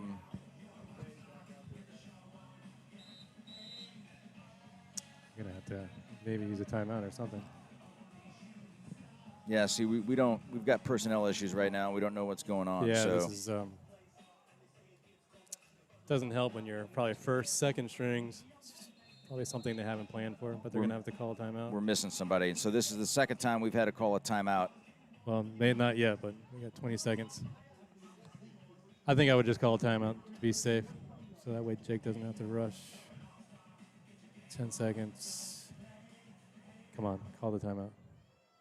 No, he's fine. No. Call it.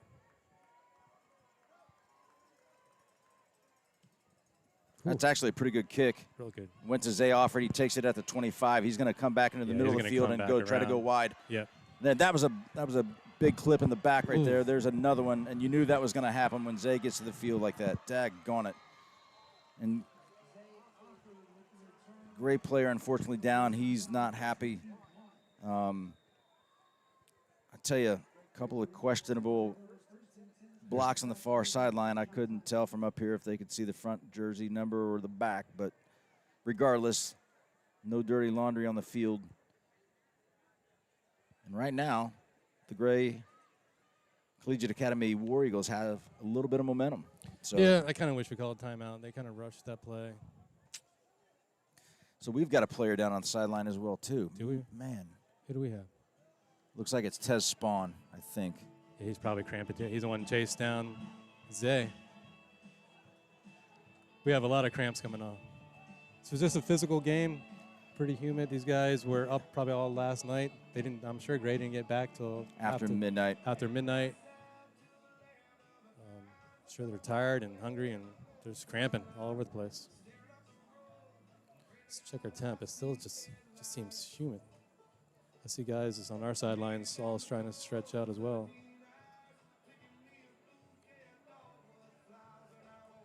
I think that's the 5th or 6th person we've seen go down. I'm showing 80 degrees, but still feels like 89.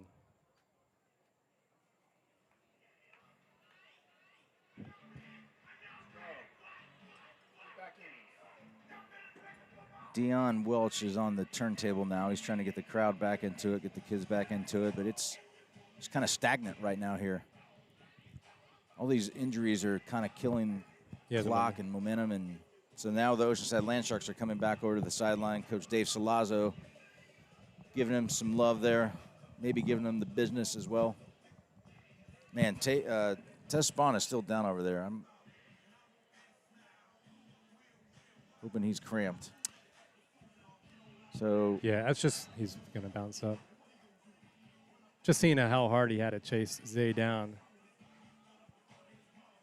It was just a simple tackle to bounce, so we just hope it just cramps over there as well.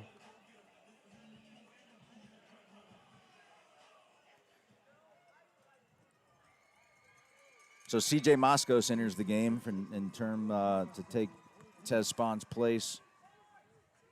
I see Von Blue in the back as a safety. I like seeing that. Maybe a little. He's saddled up next to Jake Rook.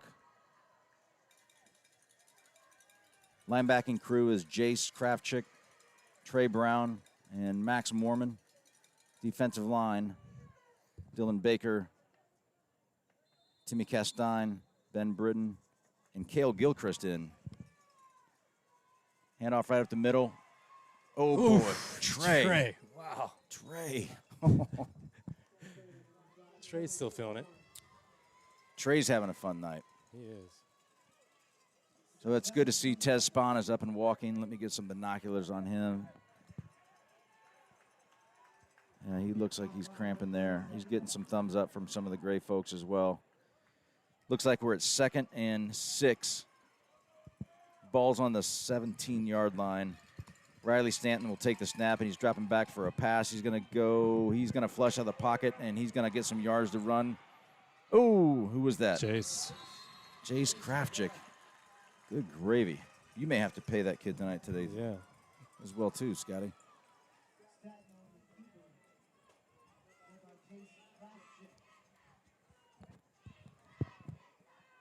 So not a gain on what do we got? Third down. Gain of 3. Dion's got the third down shark music rolling. Attaboy Dion. 2:32 left in the third period here. Score 40-8 at Johnson-Hagood. The Gray War Eagles are threatening. He's told he's going to Zay. He's going to throw to Zay. He's got C.J. Moscos covering him, Yep. and you've got Jake Rook over the top. Ooh, they're lucky that was going to be a fumble. Center just snapped it. Yeah, when you see Zay Offord run over and tell his quarterback, whisper in his ear, you know it's gonna be a jump ball in the corner there.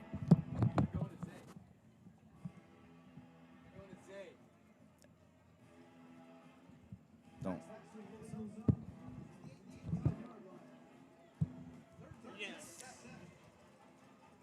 See, Big Eddie Portillis is coming in, giving Ben Britton a spill. Coach J-Mac giving a little talk to Ben. All right. Yeah. Zay's still over there talking to him. So you've got Jake Rook over the top. Here he goes. Oh, okay. Slant to number 1. Not the first down, is it? It's going to be It's close. It's going to be 4th and 1. It's going to be close. I tell you, Trey's having another. What a great night. Well, I tell you, like with AJ missing, both AJs, AJJ, Hold on. AJ Zarzaka. Our linebackers are really filling in well. So it's going to be 4th and 2. This is a big one here, guys. 4 down linemen. They're going to Zay. Going to number 7 right up the middle, and he's going to scamper in for a touchdown. And number 7 is trying to let Von Blue know that he just scored. So the score now is 40-14 with 1:27 left in the third period. We've got another timeout player down, and that is Von Blue.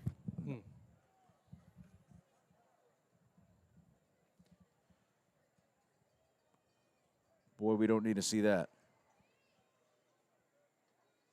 I think it's just another cramp, right?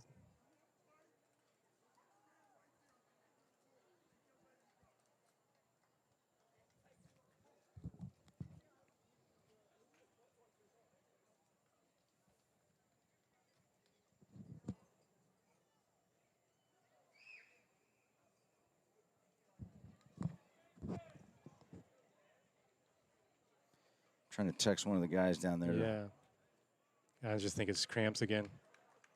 Okay. Whew. Yeah, the way he was holding his face mask with both hands, I was not happy with that look. Yeah, maybe somebody stepped on his toe.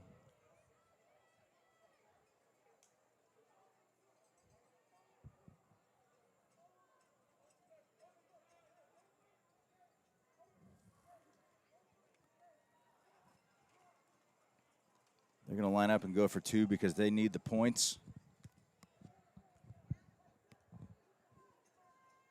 They shift that number 12 down into the H-back on the left side, and then they run it to the right. So let's see if they continue to try to do that with this two-point conversion. No doubt number 7 is going to get the ball with a lot of blocking in front of him. There he goes. Yep. And we're going to roll right, and he's okay. going to throw. Go. Cale Gilchrist has got him in his grips, and he's going down for a big loss. Attaboy, Cale. Attaboy, Cale. Cale is a sophomore, correct? Yeah, talking about next man stepping up. He's filling in for Tuck Swisher, who's out. But I tell you what, we're not missing a beat there. Great play, Cale. That's your country tough kid, right? Yeah, he is country tough. All right. Man, we have a lot of people limping down there.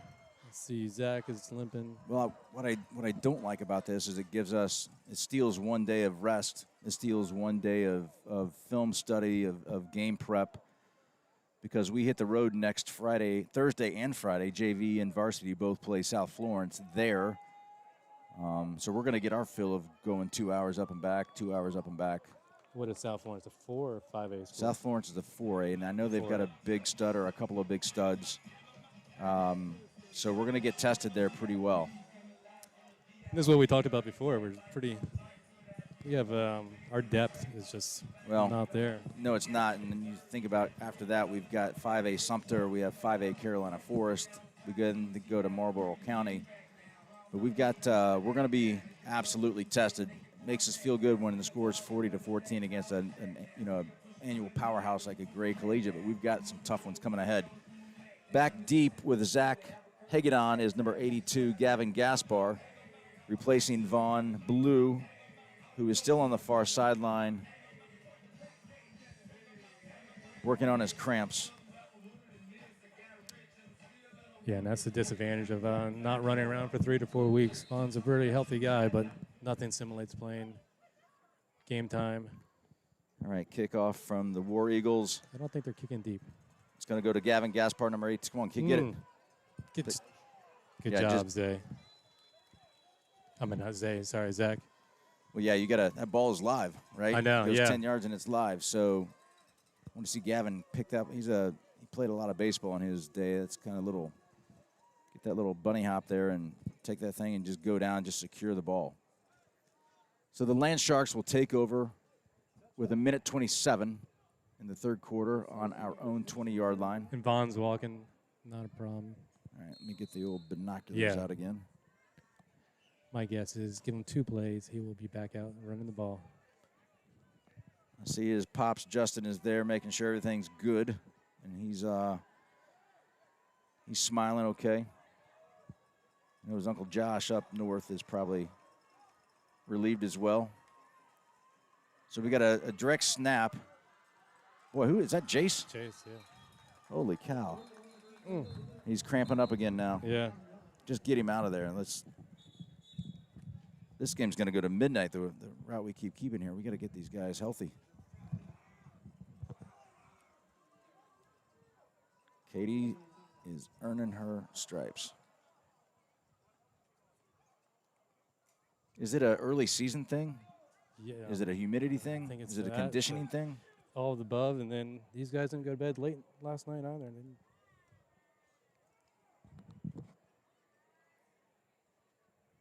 I think these guys run a bunch in practice, Wish. From what I'm hearing, they run a lot. Well, I know they hit a lot, and I know they run a lot. So maybe it's just Jace has been going probably the hardest I've seen him play in an Oceanside Land Shark jersey for a long, long time.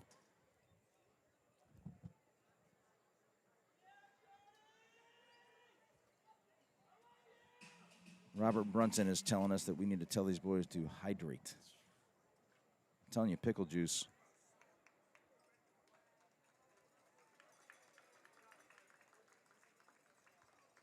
Man, those cramps, they're sore. Even when you're up walking around and afterwards, you get really sore. So make that boy stretch when you get home tonight. Yes. All these guys. We need to get Brandy Freeling out to get the yoga stretching thing going that she's so great at.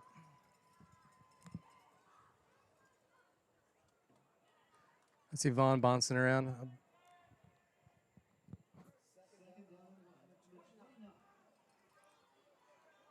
Great run. 2nd and 1. Who we got in the backfield now? We got Edward. He's going to take a direct snap and go. He's kind of weaving and bobbing his way. Down. Man, There you go. First down. I just don't like that with our quarterback. There we go. I see Von Blue coming back. Sure with us. This is the 4th quarter. Coach Chad Wilkes giving Vaughn a little bit of words of wisdom right there. You rarely see us huddle up. Vaughn's the one calling the play. I love it. Is there something wrong? Oh, no, Edward is just playing, right? Where is Edward? I can't see him. So we're going to go direct snap to Vaughn. We've got blocking in front of him is Max Mormon getting some offense, and then number 4, Trey Brown. Just get. Yeah, he's not going anywhere on that one. Number 11 trying to do a little flex over there, I think, or maybe his back hurt. He did something weird. Well, that didn't work real well. So now it is 2nd and 10. Yeah, I'm not. Edwards is right next to, I don't know if he's hurt. He's standing right next to Andrew Niemeyer. Yeah, it doesn't appear to be hurt. No, he looks good. Okay, we're going to the 4th quarter. All right, as the clock winds down, 40-14. DJ Dion is going to spin something up here for us. So we enter the final period of the contest tonight. 12 minutes awaits the Oceanside Land Sharks for their first victory of the year. It'll be the new head coach, Chad Wilkes, who takes over for Coach Joe Call, who is on the Citadel football coaching staff here as a director of operations. He does a lot of on-campus recruiting, and I know the Citadel Bulldogs are happy to have Coach Call here, and so am I. But it'll be Coach Chad Wilkes' first win if we can hold on. And what a win, memorably, to have over a rival such as Gray Collegiate Academy. Absolutely. 2A state championships. I got to tell you, we're need to give some just credit to the other coaching staff. It's a small staff, but Coach Antoine Rivens, as I say, is the bedrock here. He's been here from day one, but the kid favorite, player favorite. Also Andrew Niemeyer, who does H-back and tight ends. He's our JV head coach. On the defensive side of the ball, Coach Dave Salazzo, we've talked a lot about him. Love that guy. Coach Jason McIntyre, J-Mac, has got the DBs, and then Coach Chris Hutter has our linebackers. Yeah, we're going Wildcat again. Vaughn. It's an interesting. So direct snap to Vaughn. He's got a oh boy, for a second there it looked like he had a lane that just cut up. So what do we have now here, fellas? We've got 3rd and 3. 3rd and 4.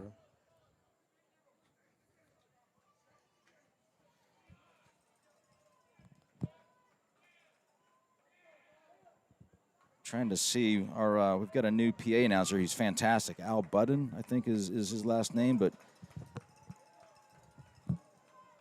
I'll talk about our PA announcer who's up in Buffalo tonight. But direct snap goes to Edward. Oh, God, Cole. Let's go, Cole.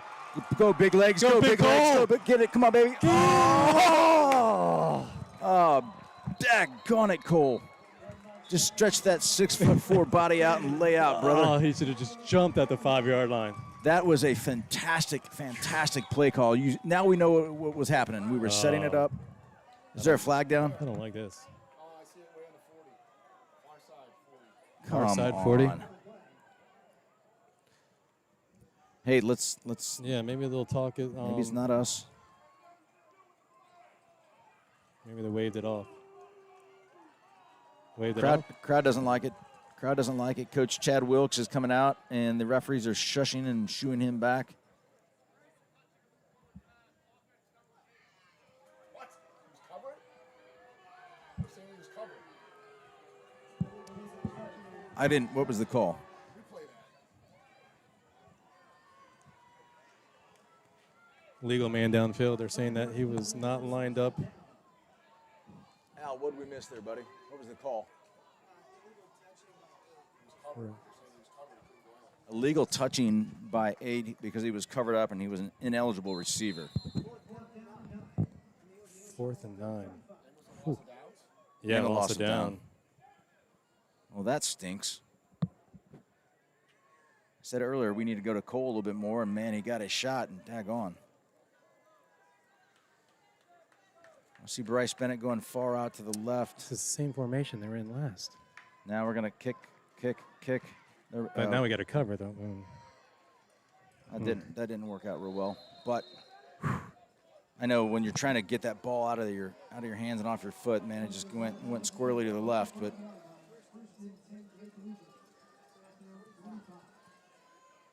so after a pretty dynamic quarter and a half, Land Sharks are stalled out here a little bit. I like our second quarter way better. I want to say hello to our traditional PA announcer, Steve Rudnicki. He's up in Buffalo at the Southline Fire Department Summer Bash. I guarantee he's drinking some cold beers with some of the Bills Mafia up there. So, Steve, get back to us safely, and I hope you're having a great night tonight. All right. War Eagles take over on the 45. It's going to be a drop back by Stanton. Big crossing route there. Connected to number 1. Great catch there to hold on. Man, if he had kept his feet, he had some serious green in front of him. Turn the corner. I told you, Gray is not going to go away, right? And this is a good character builder for us to see if we can still find something out a little bit about our defense. It's good to get some of these other younger guys in and getting them some reps as well, too. So good to see Tez Spahn back out on the field. He got that pickle juice. I just got a message from Torrey Tyson. He still drinks it.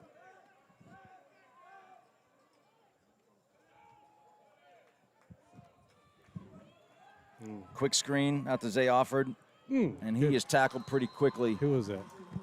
Great job by C.J. Moscos, number 18. Good job, CJ. I know C.J. Moore as a wide receiver last year in the JV squad, but, man, he's got some great height to him and playing some pretty good corner right there for us as well. Sure. I just saw Eddie P. and Monroe check in to give Timmy and Ben a break. 2nd and 9 right now. Clock's at 9:45.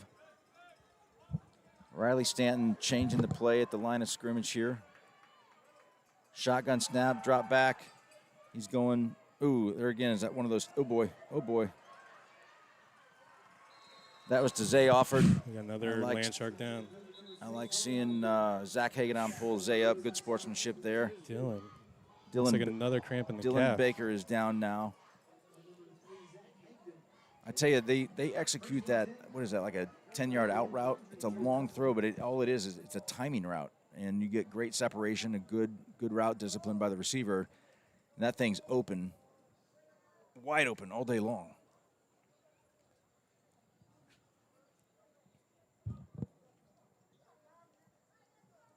Maybe I was being a little embellishing, say it was going to take the midnight, but it might be 10:30 by the time we get out of this place.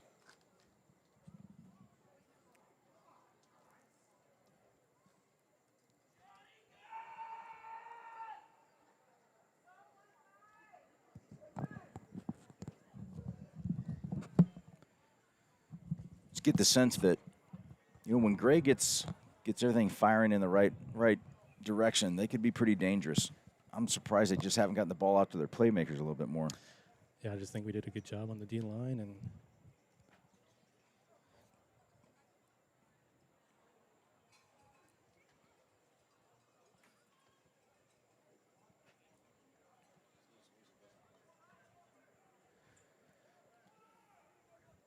and so now the DJ's not. yeah, I think he's cramping. Mm-hmm. All right, Dylan Baker is up. He's walking off again on his own. Gimping, but glad to see him. It's just a cramp. Lots of cramps tonight.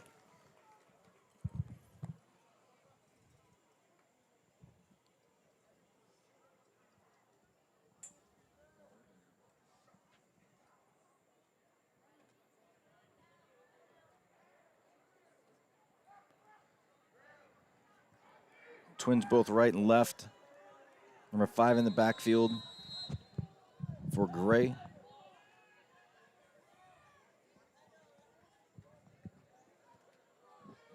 changing the play call. Shotgun to the quarterback. He's going to drop back. He's going to throw right over the middle. Oh, boy. Who was that? That was Jake Rook, I believe. Oh, Yep, Jake Rook, man. He had a beat on it and he saw it coming. Great play, Jake. squared him up right between the 1 and the 0 on his chest, but he was diving for it. So, but great read of the quarterback's eyes and made a break on the ball. Good play, Jake. 2nd and 10, ball is on Oceanside's 22.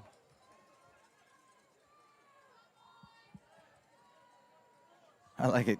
Coach Adam Holmes, he doesn't signal, he just yells out what he wants. So it's going to be the draw play right up the middle, and there's a slip. I think Eddie P was in there. Eddie P and Monroe. Big Mike Jones. 3rd down.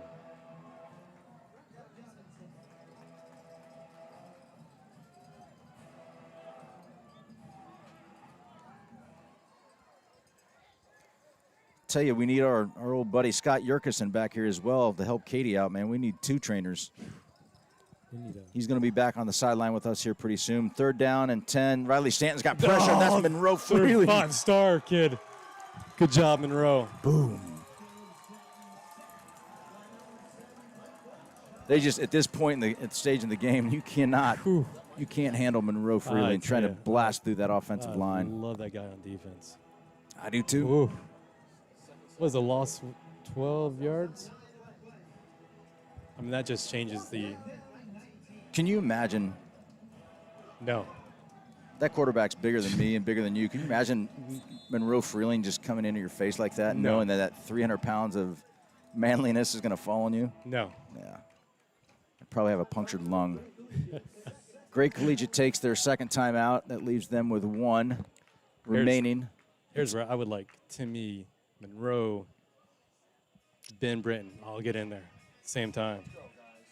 This is a big play. 8 minutes to go, 4th quarter. We're up by, what are we up by? 26. 26.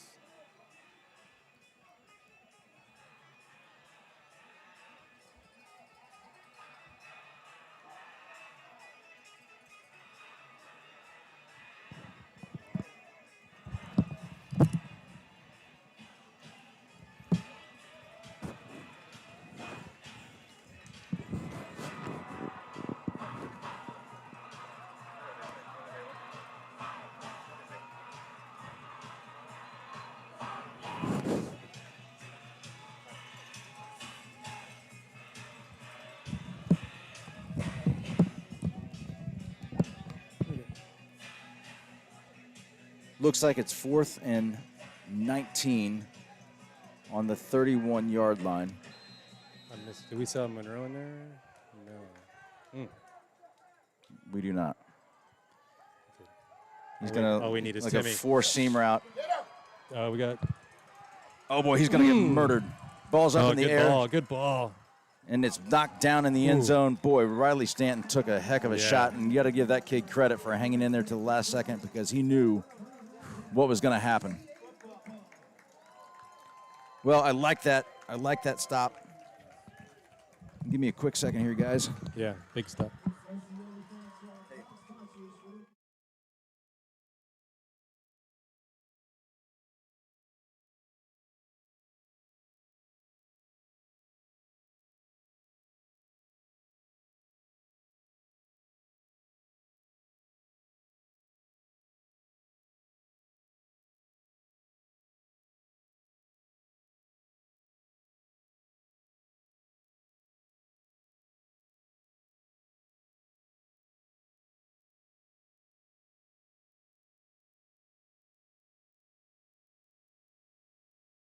Sorry, guys. I'm trying to track down some precious Gatorade. So we have a delay game. Can we Uber? Come on, guys. Uber Eats Gatorade.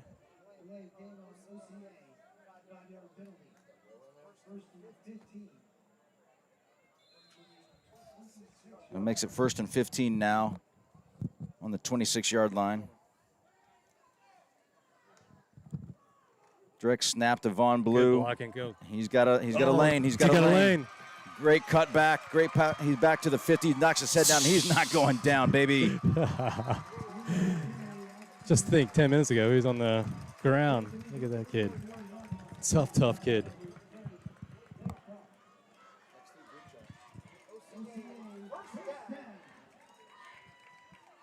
At least that flipped the field at the minimum.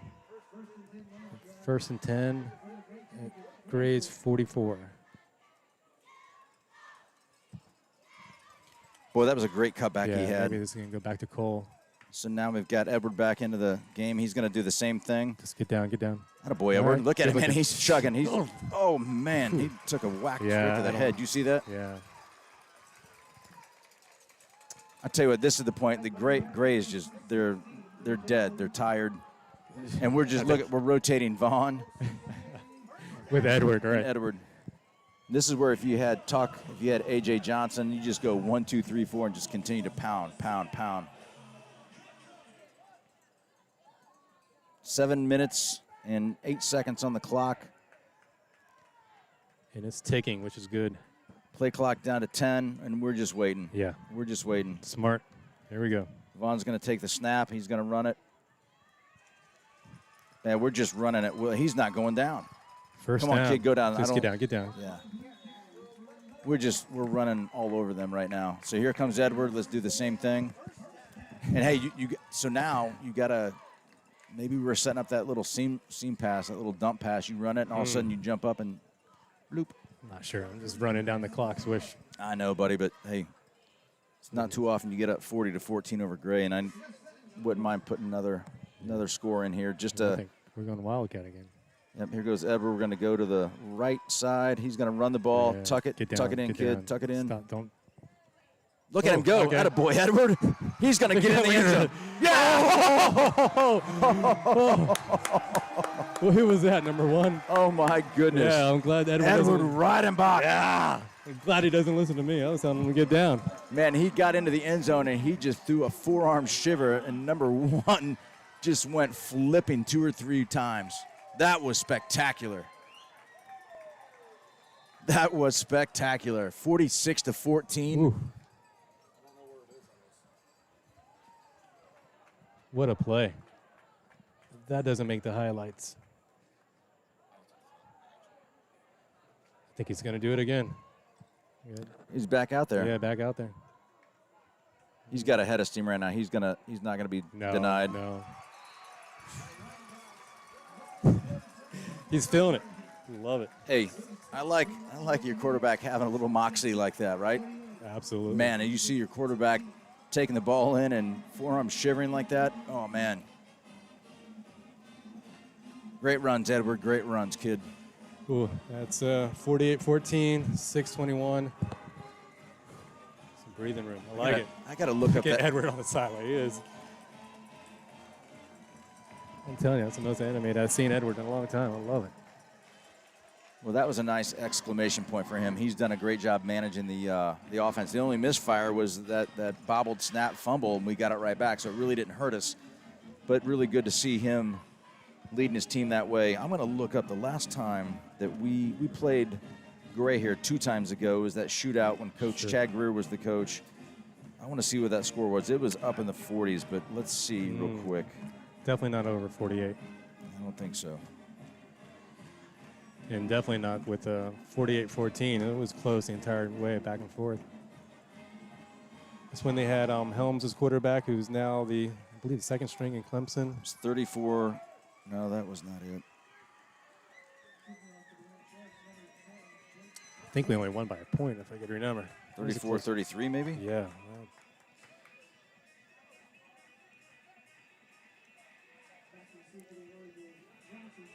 Remember the first name of the quarterback, Helms? At Clemson? Yeah, it's at Clemson. I want to say Corey, but I don't think Corey's his brother, I think. Cody? No. Todd is his dad? Yeah, Todd is his dad. I don't know. Okay. I don't follow Clemson.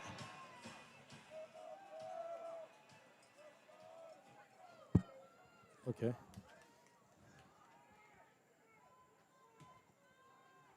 Who's that kicking off? Is that Jake again? Oh, Zay's got the ball, and he's got some magic. He's got a lane. Boy, they are, man.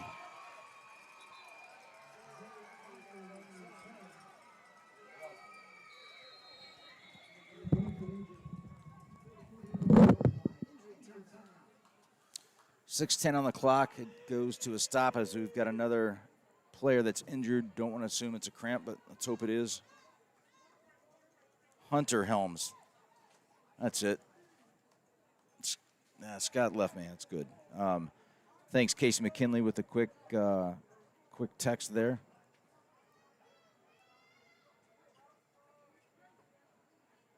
Casey, glad you're hanging in there with us in the fourth quarter deep. Anytime you can watch the Land Sharks get a big win like this, it's a good night.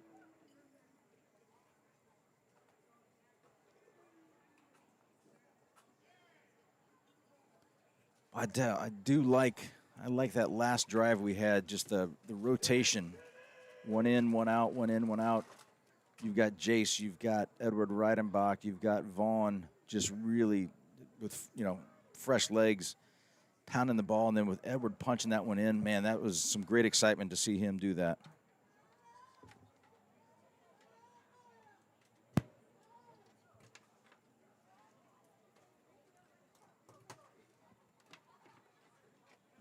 I think we're working on a phone a friend here, if I'm not mistaken.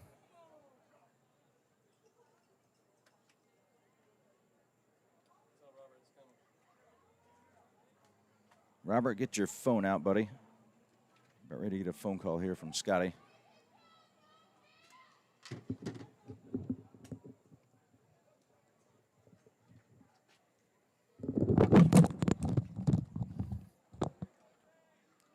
Roberto.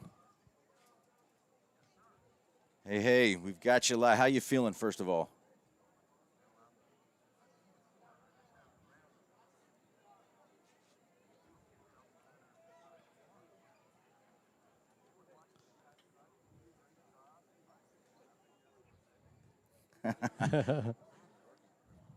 Well, we'll take it 1 week at a time. We certainly miss you here. I need you here.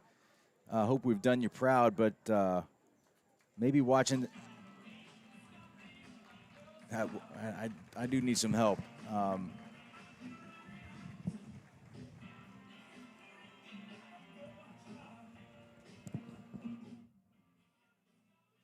We are.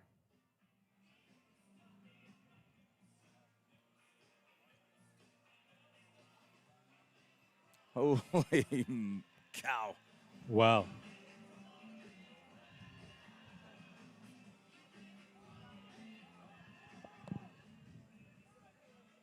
Well, if I know this new coaching staff, they're probably going to be knee deep into that film as soon as they can get their hands on it. But anybody that scores 70 points, that's a lot of scoring. Especially against Goose Creek. Wow.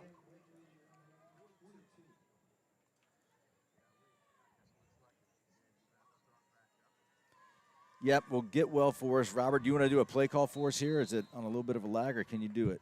Yeah.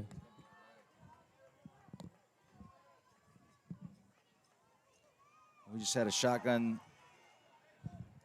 That's okay. Just trying to maybe give you a little extra good medicine, make you feel better here. But good to hear your voice. Glad you're sounding better. Look forward to having you back and road tripping up to South Florence with us next Friday night.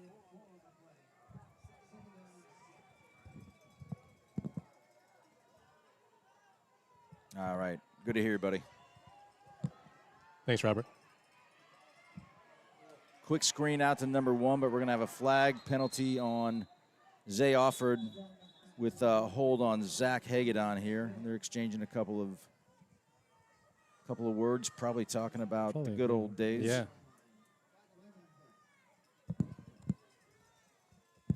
And they're still talking a little bit.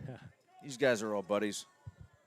It was only a few months ago that they were teammates, so.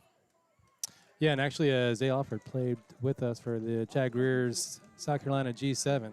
So we were just teammates a couple months ago. All right, so the ball's going to move back there on that holding penalty. It's going to be spotted on the 41 of Gray Collegiate. That'll make it a 2nd and 11.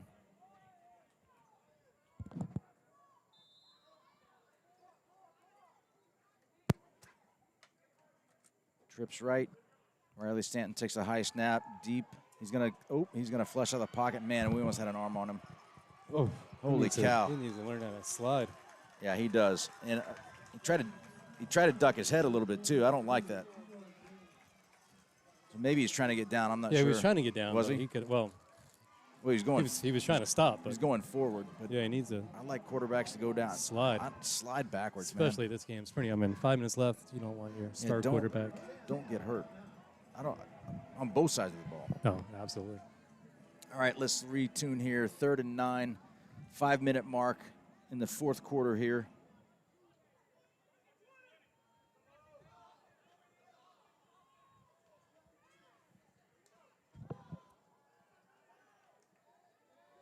Delay. Yeah. It's funny. It was double zeros for like 5 seconds. Our guys kept on pointing at it. Robert just said that the phone a friend didn't Yeah. work, but Well, we heard you well, Robert. If that. one stat he gave was South Florence tonight is currently beating Goose Creek 70-7. 70-7, and that's our opponent next Friday night. So if we thought we had our work cut out here, it's going to be a battle royale against 4A South Florence, both JV and varsity next Thursday and Friday nights. I wonder, was that a home game for Goose Creek? Shotgun snap, draw play to number 5, man, and that's a great play that they run. I like number 5 does not stop. Actually, Who is that number 5? I'm going to say his name. Robert Brunson just said now it's 75-7 against Goose Creek, which I believe was ranked. Caleb Ford is number 5. He's a sophomore running back, and I remember when KZ Adams was a sophomore here, and everyone was kind of lighting their eyes up on that kid. Maybe we're seeing the next good running back here, guys, for Gray Collegiate. Yeah, I'm sure they have a lot of depth. He picked up a first down on that. It'll be 1st and 10 from the Land Sharks' 42-yard line. Drop back pass. Riley Stanton going Good in the middle. pass. Great seam route to number 12. He's brought down by Jake Rook, number 10. I'm telling you, these guys. Jake's having cramps. This guy, soccer player, basketball player. I mean, he's an athlete. Well, the point I want to make here is that Gray's, again, they're not going away. They're not laying down. They're not just taking their licks. They're going to fight till the end, and that's the good hallmark of a well-coached team. New set of downs. They're going to hand the ball. Nope. No. Riley's going to pull it, and he's got some room on the. Ooh, see, he doesn't. He needs to just get down. I know. That was Zach Hagan on with a big hit. Man, you just worry about those knees. Daggone. Yeah, so I have a confirmation. Goose Creek, 5A. I believe they're ranked in the top 10 in the state. Pre-polls lost to 75-7.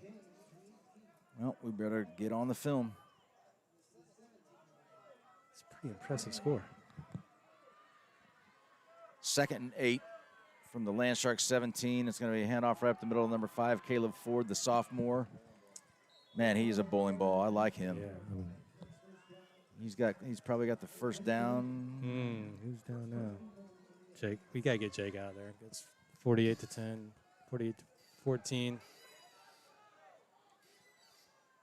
They're going to go quick snap here. Handoff again to number 5, Caleb Ford. Did the same thing. And, boy, he just trucked one of our guys. Uh-oh. Who's that? Who's 4? Oh, my gosh. Trey's hand does. I think Trey, he hit.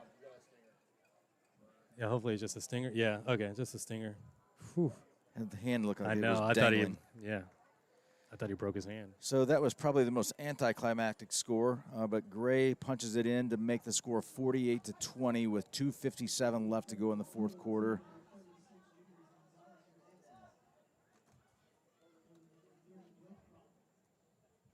And this game continues to crawl along here. How many timeouts? This is only the 2nd extra point kick we've seen all night. We've not attempted any. What happened in their first one? Remember they had the penalty yeah, that went. that's right. No good. That was like a little punch kick. Who's down now? Somebody just getting help up from his brother. Jake, right? It's Jake again. Yeah, Jake's going to – all these guys need to get an IV in their arm with fluids just to get them right for the next couple days. All right. 2 minutes, 57 seconds. Cannot go fast enough, Swish. They only have one timeout.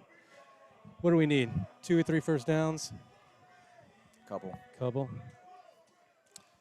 I'm assuming it's going to be onside kick. We'll see how our hands team.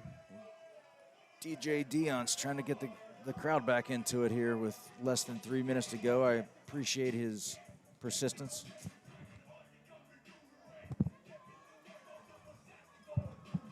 I see Johnny Gunn's dad down there pushing his daughter Michaela, and he's got a little jig going to the music, so it's working, Dion. Cheerleaders are up and moving. All right, let's see our hands team. You expecting an onside, Scotty? 100%. I will buy you dinner if this is not an onside. I don't know if we are expecting an onside. Well, look how shallow we are playing on. Our two deep guys are on the 30, so I would probably guess.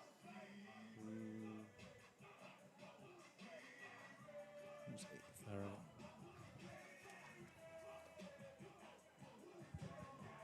Luckily, I know all these kids, and we went through rec football, and we practice onside kicks all the time. I see number 84, Sawyer Arnold, is in the game. And that last name should sound familiar. Carson Arnold, who's a footballer here for the Citadel Bulldogs. A switch from linebacker to D-end. Uh-oh, here we go again. Here we go again. There we go.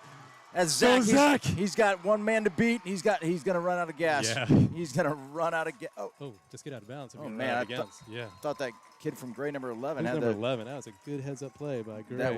That is Rylan Cunningham, a DB, a junior. That was a really good play. You know, I almost like that we don't score there, to be honest. Yeah, we're going to go back to that. I would imagine that Wildcat and just pound it, and then run the clock down. We don't need to do anything stupid or fancy or special here. 1st and 10 on the Grays, 21. Great job, Zach Hagadon. The cash piles up for him tonight, I think.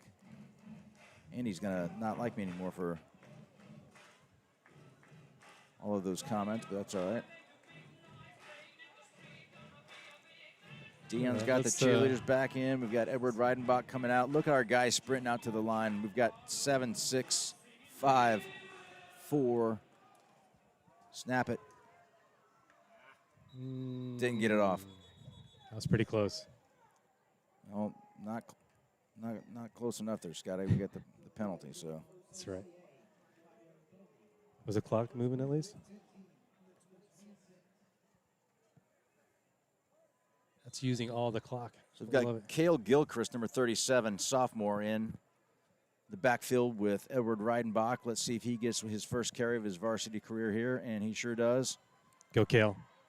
Cale is a hard-nosed kid, but he runs into a pile of people and can't do anything with it. So it's going to be 2nd down. I don't think there's a gain or a loss there, but a 2nd down and 15. I believe it's just one more first down. Well, it's 1st and 15. God, another cramp. One of our guys cramping again.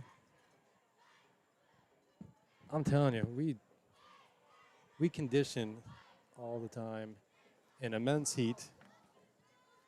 That might be Cale down. Well, he shouldn't be cramping. He just get out there. He's been playing defense. Okay, sorry.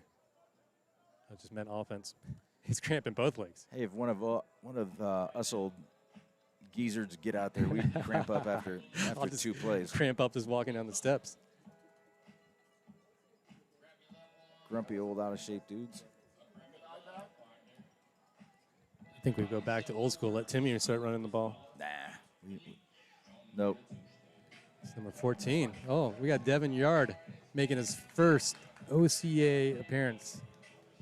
Devin's a senior transfer from Wando, where he was the starting quarterback there and suffered an unfortunate injury early in the spring season.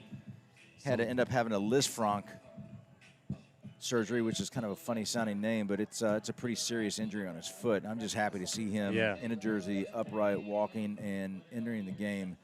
He's wearing number 14 tonight because we don't have number 7 back yet. But when we do, he'll take that number 7 jersey and wear that pretty well. So. Tell you what, our guys are feeling it on the sideline. Whatever Dion is spinning, whatever this country jig is, they're having some fun. Come on, Cale. Let's see what you got here, buddy.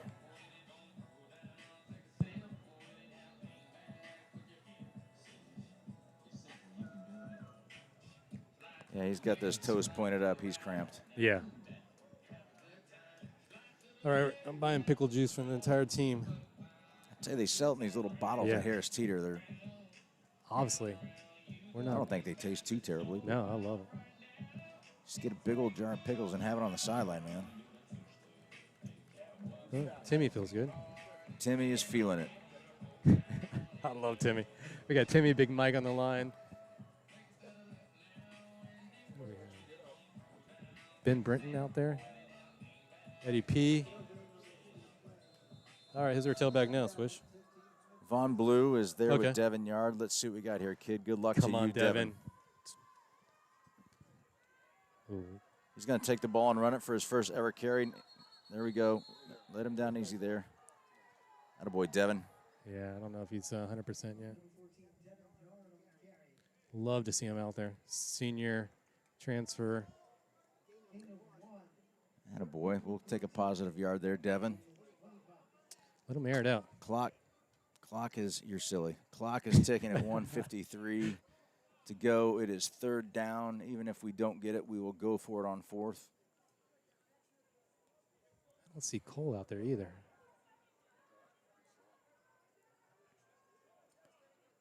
I don't know who we have. We've got Fenn Johnson at center right now. Go, Here Devin. go Devin. There we go, Devin. Love seeing that swish. You know, he looked a little timid on that first run, but Right. he looked like he got back in the saddle. And I think he just need to get the cobwebs off. Good gain of 12 there, Devin. 7-on-7, we don't do that. Tell you what, we've never had the depth at quarterback like we have now. Edward Reidenbach, Devin Yard, Will Virgilio, Tanner Swisher, Gavin Welch, and even incoming freshman Sullivan Mann. So we are deep at that position, and it feels good.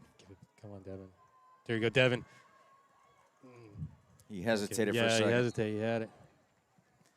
That'll be a turnover on downs.